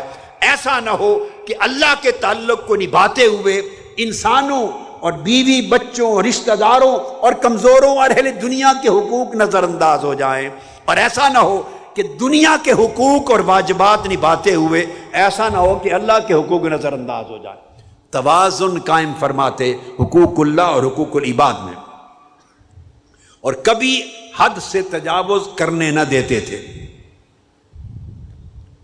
اور آقا علیہ الصلوۃ والسلام کسی شخص کو یہ موقع نہ دیتے کہ وہ حق کی ادائیگی میں کوتاہی کرے یا حق کے بارے میں تجاوز کرے حد سے. نہ کوتاہی کرنے دیتے، نہ حد سے تجاوز کرنے دیتے. مگر یہ ساری تعلیم و تربیت اور نصیحت حکمت کے ساتھ، پیار کے ساتھ، محبت کے ساتھ، فکر کے ساتھ، درد مندی کے ساتھ، خیر خواہی کے ساتھ کرتے تھے. پھر آقا علیہ الصلوۃ والسلام کا معمول یہ بھی تھا کہ کچھ لوگ آپ کی بارگاہ میں بڑے مقرب تھے. جیسے آپ نے سنا سیدنا صدیق اکبر ہیں، سیدنا فاروق اعظم ہیں، مولا علی المرتضیٰ ہیں، عثمان غنی ہیں، عبداللہ ابن مسعود ہیں، اور بڑے صحابہ ہیں، ابی ابن کعب ہیں. کئی لوگ معتبر مقرب تھے. وہ مقرب کیسے بنتے تھے اس کا بھی ایک پیمانہ تھا. اس کا بھی ایک پیمانہ تھا. وہ جو صاحب علم ہوتا وہ مقرب ہوتا، جو زیادہ صاحب عمل ہوتا وہ مقرب ہوتا، جس کے اندر لوگوں کی خیر خواہی زیادہ ہوتی وہ مقرب ہوتا، جس کے اندر لوگوں کی غمخواری زیادہ ہوتی وہ آقا کا مقرب ہوتا، جو لوگوں کی مدد اور اعانت زیادہ کرتا غریبوں کمزوروں محتاجوں کی وہ آقا کا مقرب ہوتا، جس کے اخلاق بڑے عمدہ اور بڑی نرم طبیعت ہوتی وہ مقرب ہوتا، جو لوگوں سے مسکراتے ہوئے زیادہ ملتا وہ آقا کا مقرب ہوتا. تو جس شخص میں جتنی بھلائی، نیکی، اخلاق، خیر خواہی، علم اور عبادت اور انسانیت کی قدریں جتنی زیادہ ہوتی، آقا علیہ السلام اس کی اتنی حوصلہ افزائی فرماتے اور اپنا مقرب بناتے تاکہ اور لوگ بھی اس قرب کے لیے یہ خوبیاں اپنائیں. قرآن مجید نے کہا ان اکرمکم عند اللہ اتقاکم، اللہ کے ہاں بھی کچھ مقرب ہے. ایک قاعدہ ہے، لہذا یہ مقربیت کا اصول بھی اللہ کے ہاں اور اللہ کے رسول کے ہاں بھی اس طرح. پھر آپ سے پوچھا جب مجلس میں بیٹھتے تو پھر آقا کے اخلاق اور عادات کیا تھے؟ تو آپ نے ارشاد فرمایا جب آقا علیہ السلام مجلس میں بیٹھتے تو جتنے لوگ آپ کی مجلس میں بیٹھے ہوتے ہر ایک کی طرف توجہ فرماتے، اور ایسی توجہ فرماتے کہ ہر شخص سمجھتا کہ سب سے زیادہ توجہ مجھ پر ہے. سبحان اللہ. ہر شخص سمجھتا کہ سب سے زیادہ توجہ مجھ پر ہے، اور ہر شخص یہ خیال کرتا کہ میری طرف توجہ فرما کے مجھ سے خطاب فرما رہے ہیں. ہر شخص سمجھتا کہ مجھے نصیحت فرما رہے ہیں. اس طرح ہر ایک کی طرف دیکھتے تھے، اور ہر جلیس آپ کی مجلس میں ہر بیٹھنے والا یہ سمجھتا کہ مجھ سے بڑھ کر شاید حضور کو کوئی اور عزیز نہیں ہے. ہر شخص سمجھتا سب سے زیادہ شفقت مجھ پر ہے. یہ آقا علیہ السلام کے اخلاق حسنہ کی خاص بات تھی. اور پھر یہ بھی آپ کے اخلاق حسنہ میں سے تھا کہ جب آپ کہیں جا رہے ہیں تو حاجت مند آ جاتے، رستے میں مل جاتے تو جو آپ کو پکڑ لیتا تو آقا علیہ السلام اس کے لیے کھڑے ہو جاتے، ہاتھ چھڑا کے جاتے نہیں تھے. جب تک وہ اپنا سوال، اپنی حاجت بیان کرتا رہتا آقا علیہ السلام کھڑے ہو کر صبر سے، شفقت کے ساتھ اس کی بات سنتے رہتے. جب اس کی ساری بات ختم ہو جاتی تب چلتے. اگر کسی سے مسافہ کرتے، حتیٰ کہ بچوں کے ساتھ بھی چلتے ہوئے گلیوں میں، تو باری باری بچے مسافہ کرنے لگ جاتے، مسافہ اور قطار لگ جاتی، تو بچوں کے مسافہ کے لیے بھی جتنی دیر لگ جاتی آقا کھڑے رہتے. یہ نہیں کہ بچے ہیں چھوڑ کے چلے جائیں، نہیں، سارے بچوں کا مسافہ ختم ہوتا تو پھر آگے چلتے. یہ شفقت کا عالم تھا. اور کئی بچے قریب آتے چاہتے تو ان کی گالوں پہ ہاتھ لگا کے اس طرح پیار فرماتے، کئیوں کے سروں پہ دست شفقت پھیرتے. وہ جو بچے تھے جن کے سروں پہ آقا کے ہاتھ لگے، مبارک دست اقدس لگے، وہ بوڑھے ہو کر کہتے ہیں کہ کہ ہماری زندگی 80 90 100 سال کی ہو گئی، جن بالوں پر حضور کا ہاتھ لگا تھا وہ بال آج تک سیاہ ہیں، جن پر آقا کے دست مبارک لگے تھے وہ نورانی چہرے ہو گئے، اور جن کئی ایسے بھی تھے کہتے بچپن میں آقا نے اپنا ہاتھ میرے سر پہ پھیرا تھا، میں نے زندگی میں پھر وہ بالوں کا حصہ کٹوایا ہی نہیں ہے۔ پھر یہ تعلق تھا ان کا آقا علیہ السلام کے ساتھ، یہ تعلق تھا۔ تو ایک طرف آقا کے مزاج کی کشادگی تھی، اور آقا کے اخلاق کی نرمی تھی، اور آقا کی شفقت رحمت اور محبت تھی بچوں کے ساتھ، ہر ایک کے ساتھ۔ ایک طرف ان کی وارفتگی تھی آقا کے ساتھ، اور ان کی دیوانگی تھی آقا کے ساتھ۔ تو اس وقت تک جڑے رہتے اس شخص سے جب تک وہ حاجت پوری بیان نہ کر لے، اور جب کسی کی حاجت فوری طور پہ پوری کرنے کے قابل ہوتی تو آقا علیہ السلام اپنا کام چھوڑ کے اس کی حاجت پوری کرتے۔ حتیٰ کہ کئی بار ایسا ہوتا کہ مسجد میں نماز کا وقت ہے، مصلی پر کھڑے، نماز شروع کرنے لگے تو مسجد کے باہر سے کوئی ایک بدو یا کوئی ایک اعرابی یا کوئی سائل منگتا، حاجت مند غریب آ کے آواز دیتا، یا محمد صلی اللہ علیہ وآلہ وسلم، آواز دیتا میں بھوکا ہوں، میرے بچے بھوکے ہیں، کھانے کا کچھ نہیں، کچھ دو۔ آقا علیہ السلام مصلی چھوڑ کے مسجد سے باہر چلے جاتے اور اس کی حاجت روائی کرتے۔ وہ کہتا مجھے اتنا کچھ چاہیے، آپ اس کو بکریاں جو کچھ وہ مانگتا اس کو دے کے روانہ کرتے۔ کئی لوگ آقا کی طبیعت کی اسی فراخی کو اور آقا کے اسی جود و سخا کو دیکھ کے مسلمان ہو جاتے، اور کئی غیر مسلم تھے وہ آقا کی بارگاہ میں آتے تو یہ بھی نہ دیکھتے سخاوت کرتے ہوئے کہ یہ مسلمان ہے یا غیر مسلم، حاجت مند ہے، غریب ہے، پریشان حال ہے، اس کی مدد کرتے، اتنا کچھ دے دیتے۔ وہ واپس جا کے اپنے قبیلے کو کہتا کہ محمد صلی اللہ علیہ وسلم اتنا دیتے ہیں کہ پیچھے کیا بچا ہے کیا نہیں اس کی فکر ہی نہیں کرتے۔ تو حضور کے اسی رویے کو دیکھ کر کئی کلمہ پڑھ جاتے، آقا کے اخلاق کو دیکھ کر کئی مسلمان ہو جاتے، اور ہر شخص محسوس کرتا چھوٹی عمر کا کہ آقا علیہ السلام کے رویے سے کہ میرے باپ ہیں، یہ خاص خوبی تھی۔ ہر شخص محسوس کرتا میرے باپ ہیں۔ والدین سے بھی اتنی شفقت نہ ملتی جو آقا کی بارگاہ سے ملتی تھی۔ اور پھر ایک خوبی اخلاق حسنہ کی اور تھی کہ تمام لوگ آقا علیہ السلام کی بارگاہ میں مساوی تھے، برابر تھے، مگر میں نے کہا علم عمل اور تقوی کی وجہ سے پھر لوگ متفاوت ہو جاتے تھے، ان کو قربت زیادہ مل جاتی۔ فرمایا قیامت کے دن بھی ایسا ہوگا، اللہ پاک کئیوں کو اپنے عرش پہ بٹھائے گا، کئیوں کو کرسیوں پر بٹھائے گا، جنت میں بھی ایسا ہوگا۔ آقا نے فرمایا جس کے اخلاق سب سے اچھے ہوں گے ان کو قیامت کے دن اپنے قریب ترین کر کے بٹھاؤں گا۔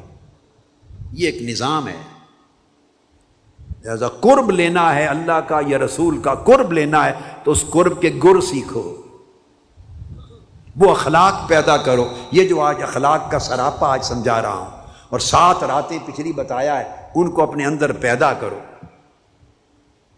پھر آقا علیہ الصلوۃ والسلام کی بارگاہ کی ایک خوبی یہ تھی کہ آپ کی مجلس 5 چیزوں کا منبع خزانہ ہوتی۔ آپ کی مجلس، ہر مجلس میں علم کا خزانہ ہوتی، علم کا چشمہ ہوتی، حلم اور بردباری کا چشمہ ہوتی، وہاں تحمل بردباری سکھائی جاتی، حیا کا سرچشمہ ہوتی، صبر و شکر کا چشمہ ہوتی، اور امانت و دیانت کا چشمہ ہوتا۔ 5 چیزیں آپ کی مجلس کا خاصہ تھا۔ اس مجلس سے ہر ایک کو علم ملتا، ہر ایک کو حلم اور بردباری، ٹھنڈا پن ملتا، کیسے برداشت کرنا ہے۔ پھر ہر ایک کو حیا ملتا، مجلس کے اندر بھی ساری مجلس پر حیا طاری رہتا تھا، اور صبر کی کیفیت طاری رہتی تھی، ادب کی کیفیت اور امانت سیکھتے تھے۔ آقا علیہ السلام کی مجلس میں آوازیں بلند نہیں ہوتی تھی، آداب لوگ سیکھتے تھے۔ کوئی شخص گفتگو میں اپنی آواز بلند نہ کرتا تھا۔ قرآن مجید کے آداب تو بیان ہوئے ہی ہیں کہ کیسے بولنا ہے۔ پھر کوئی شخص کسی پر تہمت اور دھبا نہیں لگاتا تھا اس کے کردار پر۔ آقا علیہ السلام کی مجلس میں کوئی شخص، مجلس میں مجال نہیں تھی کہ کوئی آ کے غیبت کر دے، مجلس اتنی پاکیزہ ہوتی۔ ہمیں اپنی مجلسوں کو ایسا بنانا ہے کہ کوئی شخص آ کے کسی کی چغلی کرے، کسی کی غیبت کرے، کسی پر تہمت لگائے، یہ آقا کی مجلس میں نہیں ہوتا تھا کہ کسی کا دامن داغدار ہو جائے یا کسی کی غلطیوں اور کوتاہیوں کو کوئی اچھالے، یہ حضور کی مجلس میں نہیں ہو سکتا تھا صلی اللہ تعالیٰ علیہ وسلم۔ جب آپ کی مجلس میں لوگ بیٹھتے تو ہر ایک شخص سراپا تواضع انکساری بن کے بیٹھتا تھا۔ بیٹھنے والوں میں ہر کوئی بھول جاتا تھا میں کون ہوں اور میں کیا ہوں، وہاں کون اور کیا نہیں بچتا تھا، ہر کوئی سراپا ادب، سراپا تواضع، سراپا انکساری، سراپا تقوی بن کے بیٹھتا تھا، رویے متواضعانہ ہو جاتے تھے۔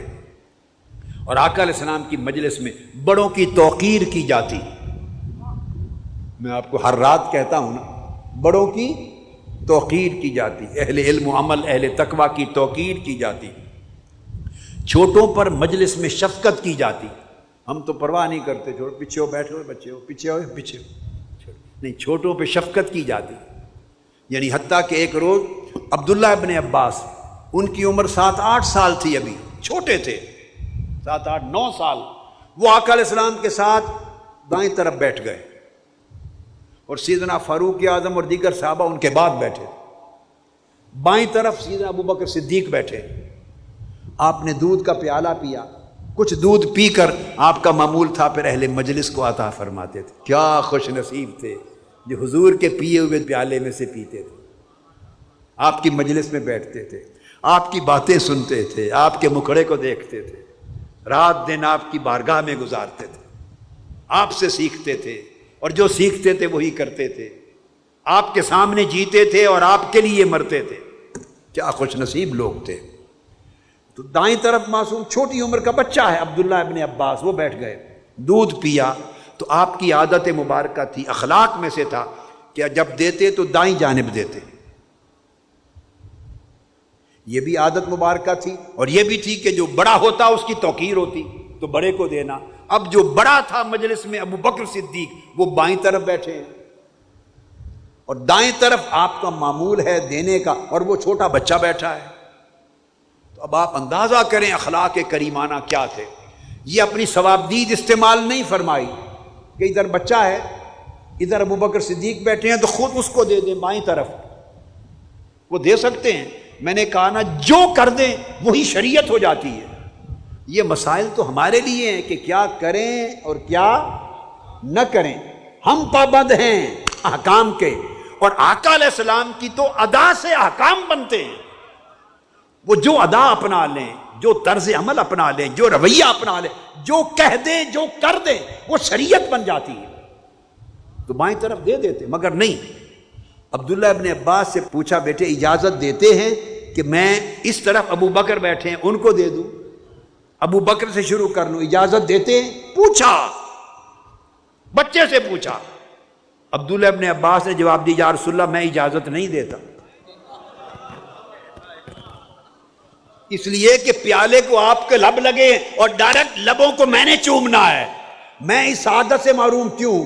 جب انکار کر دیا تو آقا نے پھر عبداللہ ابن عباس کو تھما دیا، پیالہ تم ہی پی لو، بعد میں دیتے رہیں گے، اپنا اصول نہیں توڑا۔ یہ تھا اخلاق، یہ اخلاق تھا آقا علیہ الصلوۃ والسلام کا۔ تو میں یہ عرض کر رہا تھا کہ کوئی حاجت والا آتا تو آپ کی مجلس کی بھی یہ خوبی تھی اور اخلاق تھا مجلس کا کہ اہل مجلس اس حاجت مند کی حاجت روائی کرتے، یعنی آقا علیہ السلام کے اخلاق کا رنگ ان پر چڑھ گیا تھا۔ اور کوئی بے وطن اجنبی دور سے آتا تو اس پہ رحم کرتے، اس پہ شفقت کرتے، اور آقا علیہ الصلوۃ والسلام ہر آنے والے کے لیے گشادہ روح، کھلا چہرہ، مسکراتا چہرہ رہتا۔ نہ آپ کی طبیعت میں سختی تھی آقا علیہ السلام، اور نہ ہی آپ کی طبیعت میں یہ بات تھی کہ کسی کا عیب بیان کریں، نہ کسی کا عیب بیان کرتے، نہ کسی کے لیے نامناسب بات کرتے، نہ اونچی آواز سے چلا کے بولتے، نہ سخت اور کھردری بات کرتے، نہ کسی بات میں مبالغہ کرتے، جو بات کرتے اعتدال سے کرتے، نرمی سے کرتے، محبت سے کرتے اور وقار سے کرتے۔ اور آقا علیہ الصلوۃ والسلام آپ کی طبیعت میں یہ بھی تھا کہ اگر آپ کی طبیعت مبارکہ کے خلاف کوئی بات ہو جاتی تو آپ صرف نظر فرما دیتے، تغافل فرما دیتے، جیسے بات سنی نہیں ہے، تاکہ اس پہ پردہ رہ جائے اور اپنی طبیعت کے جذبات پہ کنٹرول کر لیتے اور خاموش ہو جاتے۔ تو صحابہ کرام اور مجلس میں بیٹھنے والے آپ کی خاموشی سے اندازہ کر لیتے کہ یہ بات آقا علیہ السلام کو پسند نہیں، مگر اس کو ایسے کھڑا سیدھا نہیں کہتے تھے کہ کہیں اس کی دل شکنی نہ ہو جائے۔ 3 چیزوں سے آقا علیہ السلام نے خود کو بچا رکھا تھا، 3 چیزوں سے خود کو آقا علیہ السلام نے بچا رکھا تھا۔ ایک ریا سے، زندگی میں کوئی عمل دکھلاوے کا آپ کی حیات پاک میں نہیں تھا، ریا سے۔ دوسرا کثرت کلام سے، یہ سیدنا مولا علی المرتضیٰ بیان فرما رہے ہیں، ضرورت سے زائد کلام کرنے سے بچا رکھا تھا۔ اور تیسرا بے سود اور بے مقصد بات کرنے سے بچا رکھا تھا۔ اور آپ فرماتے ہیں اور 3 چیزیں ایسی تھیں جن سے دوسروں کو بچا رکھا تھا آقا علیہ السلام نے، دوسرے لوگوں کو بچا رکھا تھا۔ ایک مذمت سے، کسی کی مذمت نہ فرماتے، اور کسی کو اس کی برائی کوتاہی پہ آر نہ دلاتے، شرمندہ نہ کرتے، اور کسی کا عیب تلاش نہ کرتے، ہر ایک کے عیب پہ پردہ ڈالتے، کسی کی مذمت نہ فرماتے، کسی کے عیب پر اسے شرمندہ نہ کرتے، اور کسی میں عیب تلاش ہی نہیں کرتے تھے، ہر ایک پر پردہ ڈالتے۔ اور جو کلام کرتے وہ کلام خیر کی امید کے ساتھ کرتے، آپ کی حیات پاک میں کسی بات میں مایوسی نہ ہوتی۔ جب آپ کلام کرتے سب اہل مجلس سر جھکا کے بیٹھ جاتے، جیسے ان کے سروں پر پرندے بیٹھے ہیں۔ اور جب کلام ختم ہوتی، کوئی ایک شخص بھی آپ کی مجلس میں اگر بات کر رہا ہوتا تو دوسرے لوگ آقا علیہ السلام کی مجلس میں ایک شخص کی بات کو کاٹ کر بات نہیں کرتے تھے۔ ایک بات کر رہا ہے تو دوسرے اہل مجلس خاموشی سے سنتے، یہ آداب مجلس تھے۔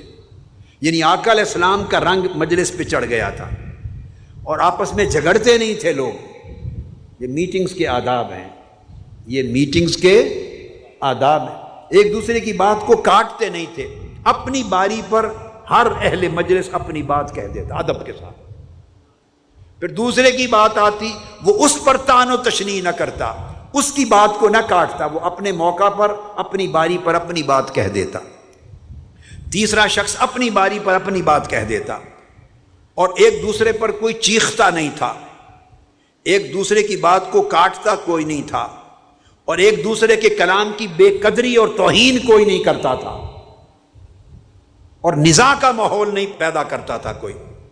جب دوسرا اپنی بات کر کے خاموش ہو جاتا تب اگلا آدمی کلام کرتا۔ یہ آقا علیہ السلام کی مجلس کا ادب اور طریق تھا۔ اور آقا علیہ السلام کے اخلاق حسنہ میں یہ چیز بھی تھی کہ کوئی بات کوئی شخص کرتا اور دوسرے ہنستے تو آپ ان کی دلجوئی کے لیے خود بھی ہنستے، مسکراتے۔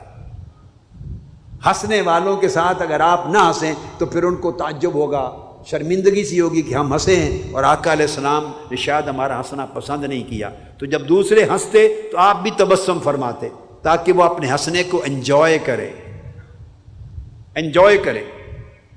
اور اگر دوسرے کسی بات پہ دوسرے لوگ تعجب کرتے تو آقا علیہ السلام بھی تعجب کا اظہار کرتے تاکہ وہ اپنے تعجب کرنے کو جینون سمجھے۔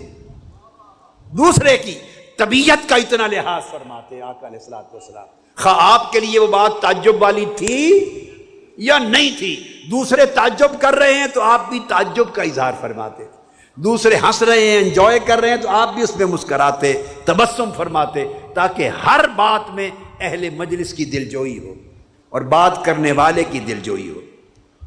یعنی آپ اس طرح اپنی اہل مجلس کے جذبات کے ساتھ اور ان کے احساسات کے ساتھ شریک رہتے، آئسولیٹ نہ کرتے، کٹ آف نہ کرتے، ان کے ساتھ شریک رہتے۔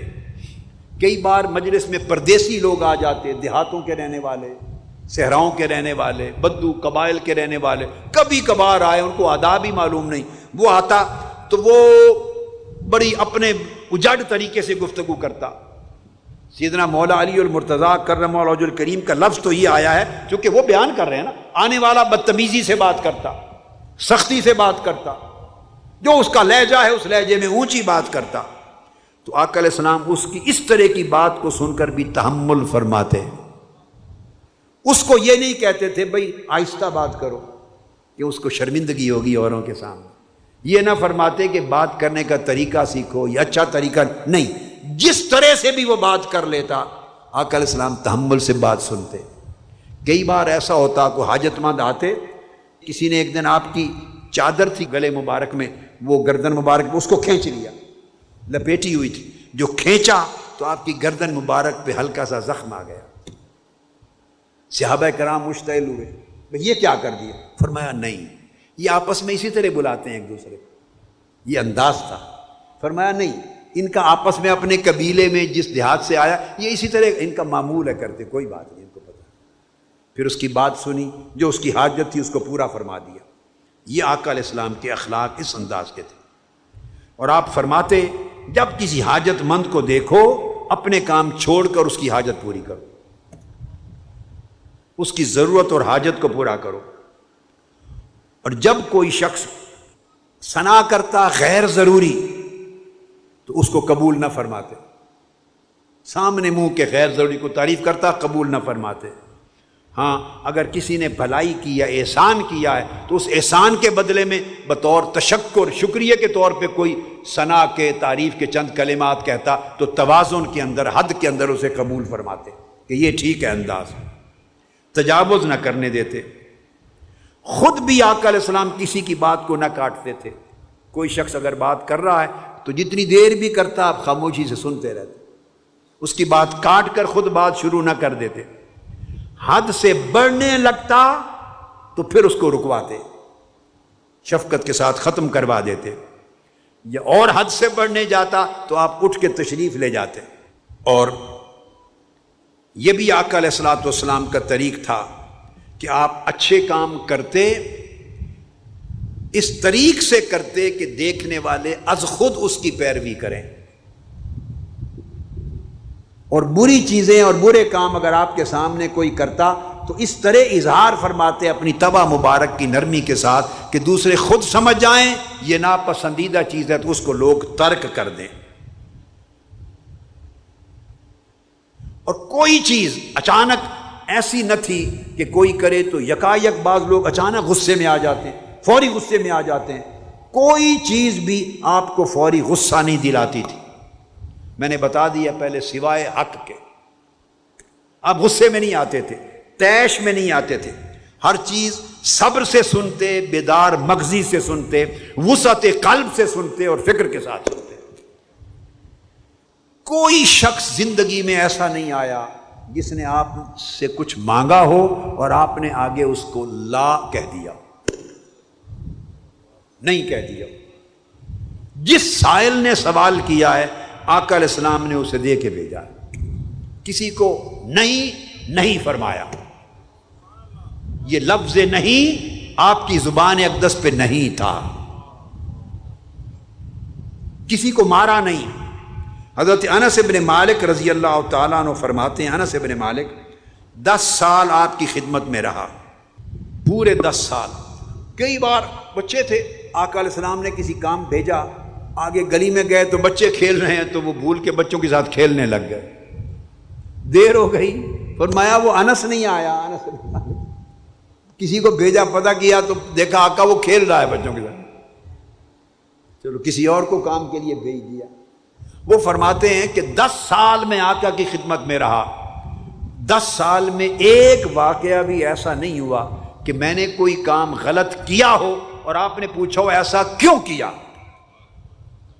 اور ایک واقعہ بھی ایسا نہیں ہوا آپ نے فرمایا کو حکم دیا میں نہیں کر سکا اور کہا ہو کہ یہ کیوں نہیں کیا. 10 سال میں ایک بار بھی نہیں ڈانٹا، ایک بار بھی نہیں ڈانٹا. پھر صحابہ بیان کرتے ہیں کہ پوری عمر مبارک میں آپ نے اپنے ہاتھ سے کسی کو مارا نہیں، کسی خادم کو نہیں مارا، کسی خاتون کو زوجہ کو نہیں مارا، کسی بچے کو نہیں مارا. سراپا شفقت کی زندگی گزاری. اور آقا علیہ الصلوۃ والسلام بیواؤں کا خیال رکھتے، یتیموں کا خیال رکھتے، محتاجوں کا خیال رکھتے، مقروضوں کا خیال رکھتے، بے سہاروں کا خیال رکھتے. یعنی آپ کی بارگاہ میں کوئی ایک شخص آ گیا اور اس نے آ کے عرض کیا یا رسول اللہ میں بھوکا ہوں، کھانا نہیں کھایا تو مجھے دلا دیں. آقا علیہ السلام نے سب سے پہلے اپنے گھر سے پوچھا، ازواج مطہرات سے، اس کے کھانے کے لیے کچھ ہے؟ ایک سے پوچھا، دوسری زوجہ مطہرہ سے پوچھا، دونوں تینوں نے کہا آقا سوائے پانی کے گھر میں اور کچھ نہیں آیا، بس پانی ہے. وہ بھوکا تھا.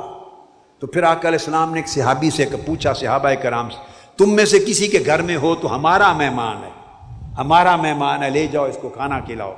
ایک صحابی گھر لے گیا. اس نے جا کے بیوی سے پوچھا گھر میں کچھ ہے؟ اس نے کہا تھوڑا سا کھانا ہے صرف بچوں کا، بچوں سے زائد نہیں ہے. اس نے کہا ٹھیک ہے کوئی بات نہیں، بچوں کو سلا دو، ان کو بہلا کے سلا دو، کپڑا ڈال دو، اور ہمارے لیے بھی نہیں ہے تو مہمان چاہے گا ہم بھی کھائیں تو دیا بجھا دو، اندھیرا کر دو. اس کو کھانا دے دیا، مہمان کھانا کھاتا رہا اور خود برتنوں میں آواز کرتے رہو تاکہ وہ سمجھے کہ ہم بھی ساتھ کھا رہے ہیں، شرمندہ نہ ہو. وہ مہمان سمجھتا رہا یہ بھی ساتھ کھا رہے ہیں، اور کھانا نہیں کھا رہے تھے، بس ایسی پلیٹیں ہلا رہے تھے. اس نے کھانا کھا لیا، رات گزری. آقا علیہ السلام کو کسی نے خبر نہیں دی کہ رات کیا ہوا. جب صبح پہنچا تو جبرائیل امین بتا کے سب کچھ جا چکے تھے. آقا نے اس کو دیکھ کے فرمایا بھئی جو معاملہ تم نے رات مہمان کے ساتھ کیا اللہ بہت خوش ہوا ہے اس کو.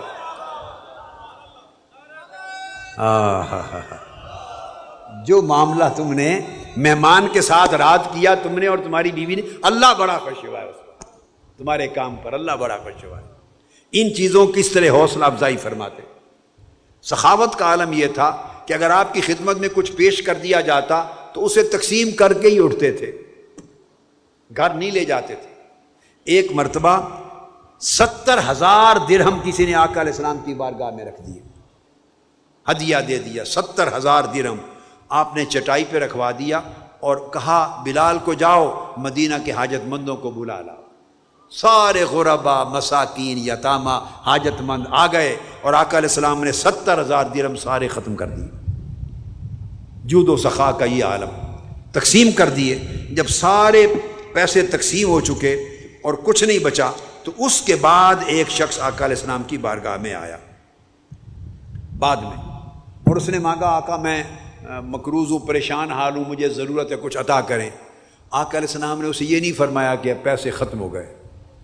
اس کو فرمایا ما عندی شیء ولکن ابتع علی فاذا جاءنا شیء قضینا.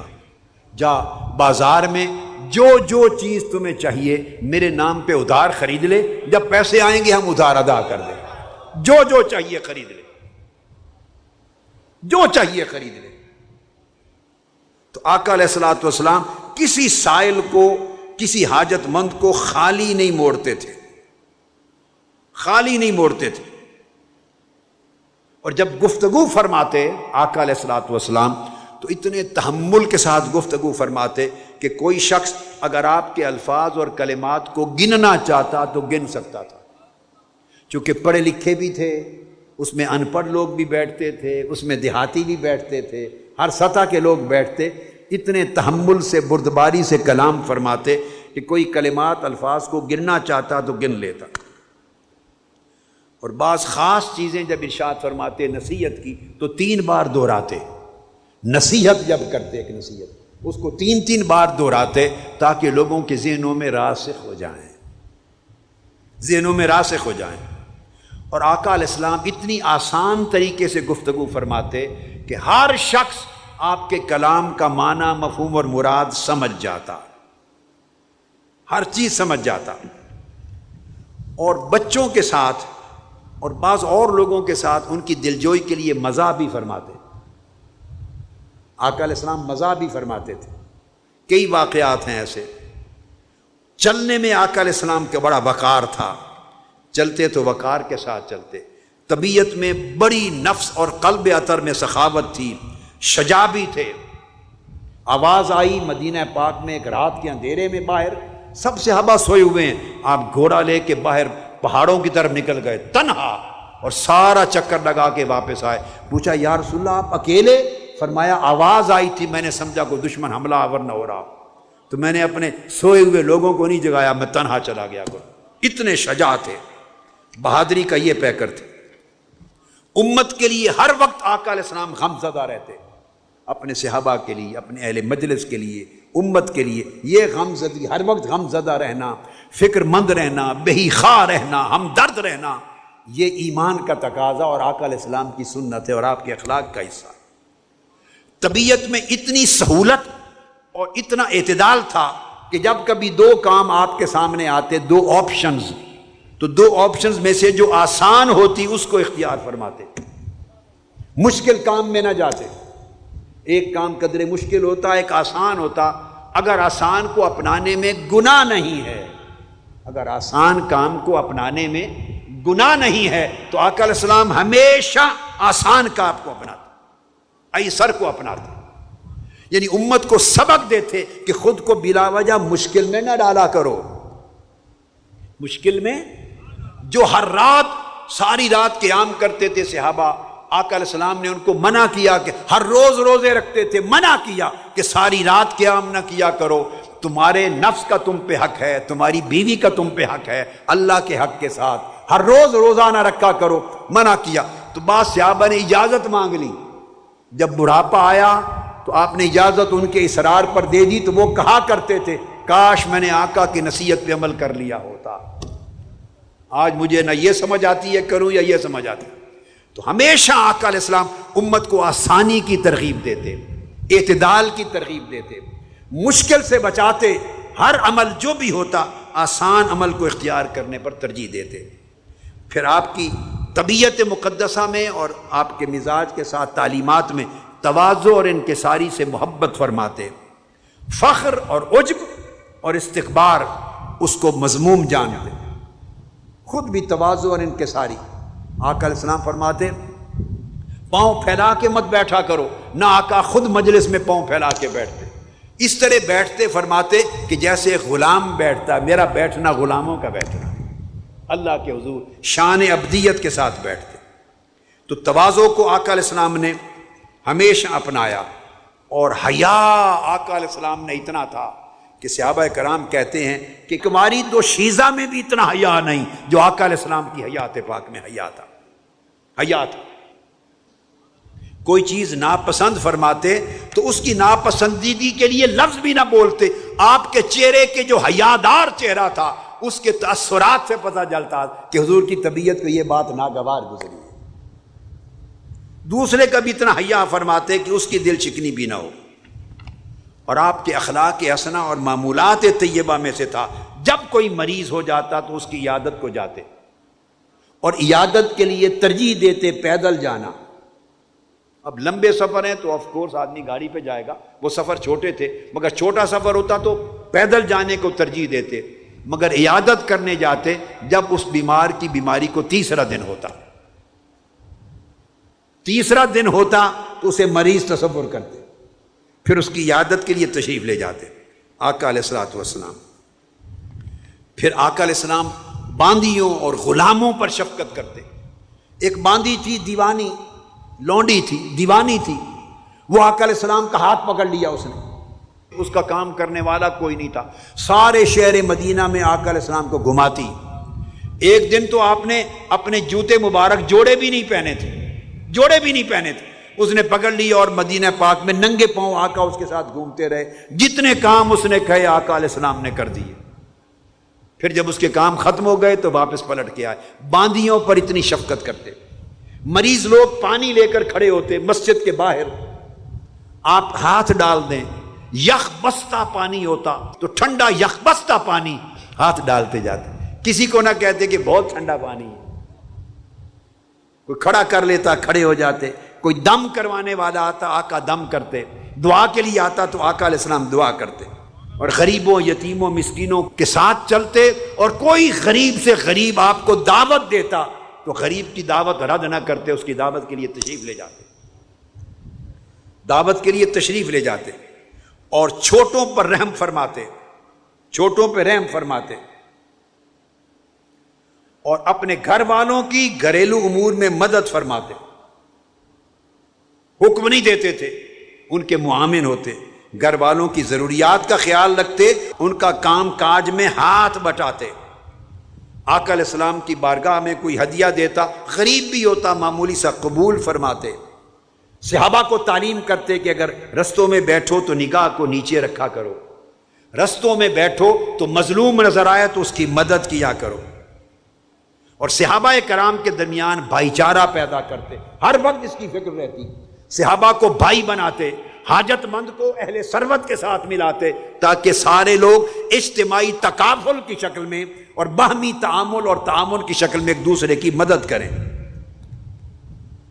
اور جب کسی جگہ آقا تشریف لے جاتے، کسی کے گھر بلانے پر یا کسی مجلس میں، تو آقا علیہ السلام فرماتے السلام علیکم ورحمۃ اللہ، خود اور اس پر سلام کرتے۔ اگر جواب نہ آتا تو ناراض نہ ہوتے، سمجھتے کہ شاید انہوں نے سنا نہیں، دوبارہ سلام کرتے، ضرورت پڑتی تو تیسری مرتبہ بھی سلام کرتے، تیسری مرتبہ بھی جواب نہ آتا تو ناراض نہ ہوتے، خاموشی سے واپس تشریف لے آتے۔ یہ عالم تھا۔ کسی سے ملنے اس کے گھر جاتے مریض کی عیادت کے لیے، یا اس کی دعوت پر گھر تشریف لے جاتے تو دروازہ نوک کر کے اس کے دروازے کے سامنے کھڑے نہ ہوتے، ممکن ہے کوئی خاتون نکل آئے اندر سے، سامنے کھڑے نہ ہوتے، دروازے کی دائیں جانب یا بائیں جانب ہٹ کر کھڑے ہوتے تھے دروازے کے سامنے۔ یہ حیا کا عالم تھا۔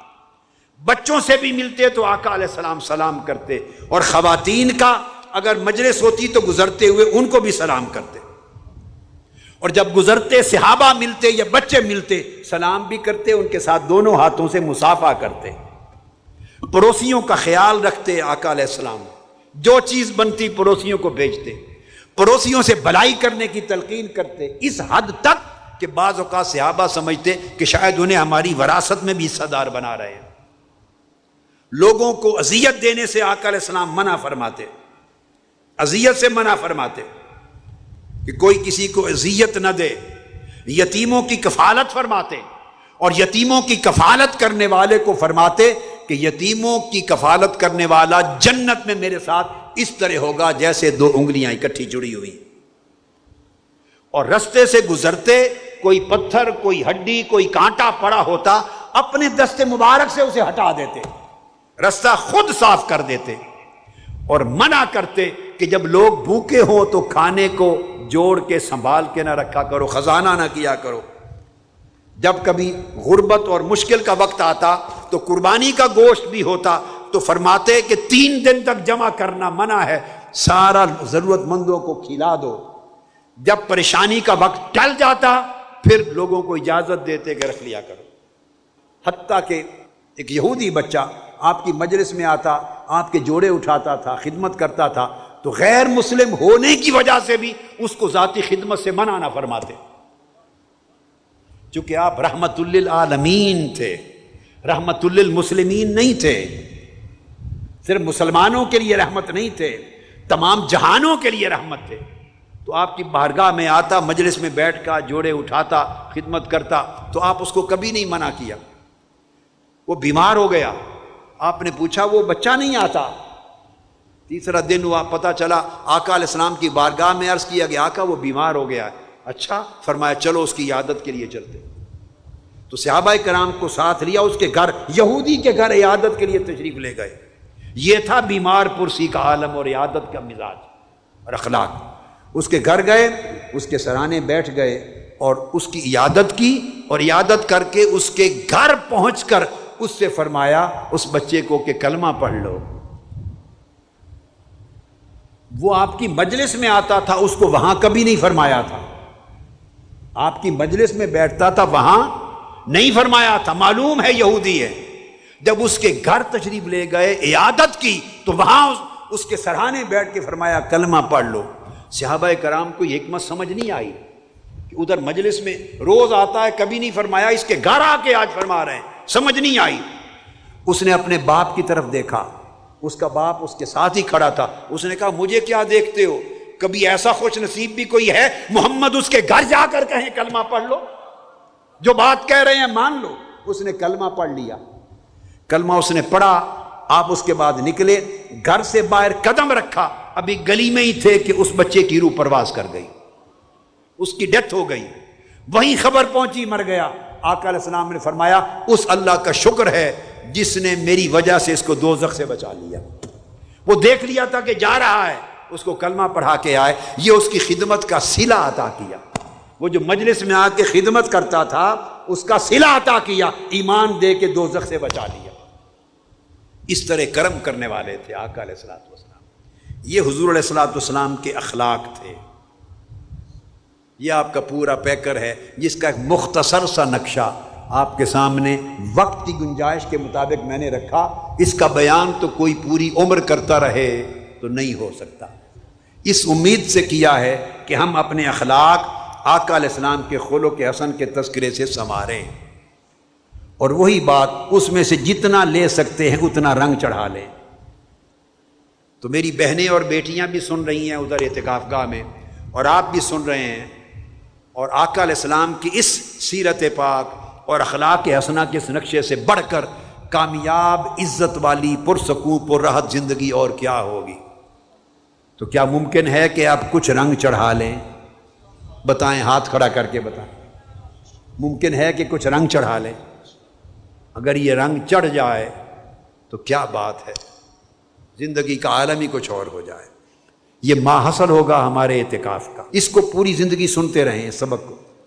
یہ ویسے تو اعتکاف کے سارے خطابات کو سنتے رہیں، مگر آج جو تذکرہ ہوا ہے اس کو تو کثرت کے ساتھ پوری عمر اپنا زیور بنائیں، ہمیشہ سنیں، ہمیشہ سنیں، اور اس سے ہمیشہ سبق لیتے رہیں، روشنی لیتے رہیں، اور اپنے احوال، اخلاق اور اعمال کو سنوارتے رہیں۔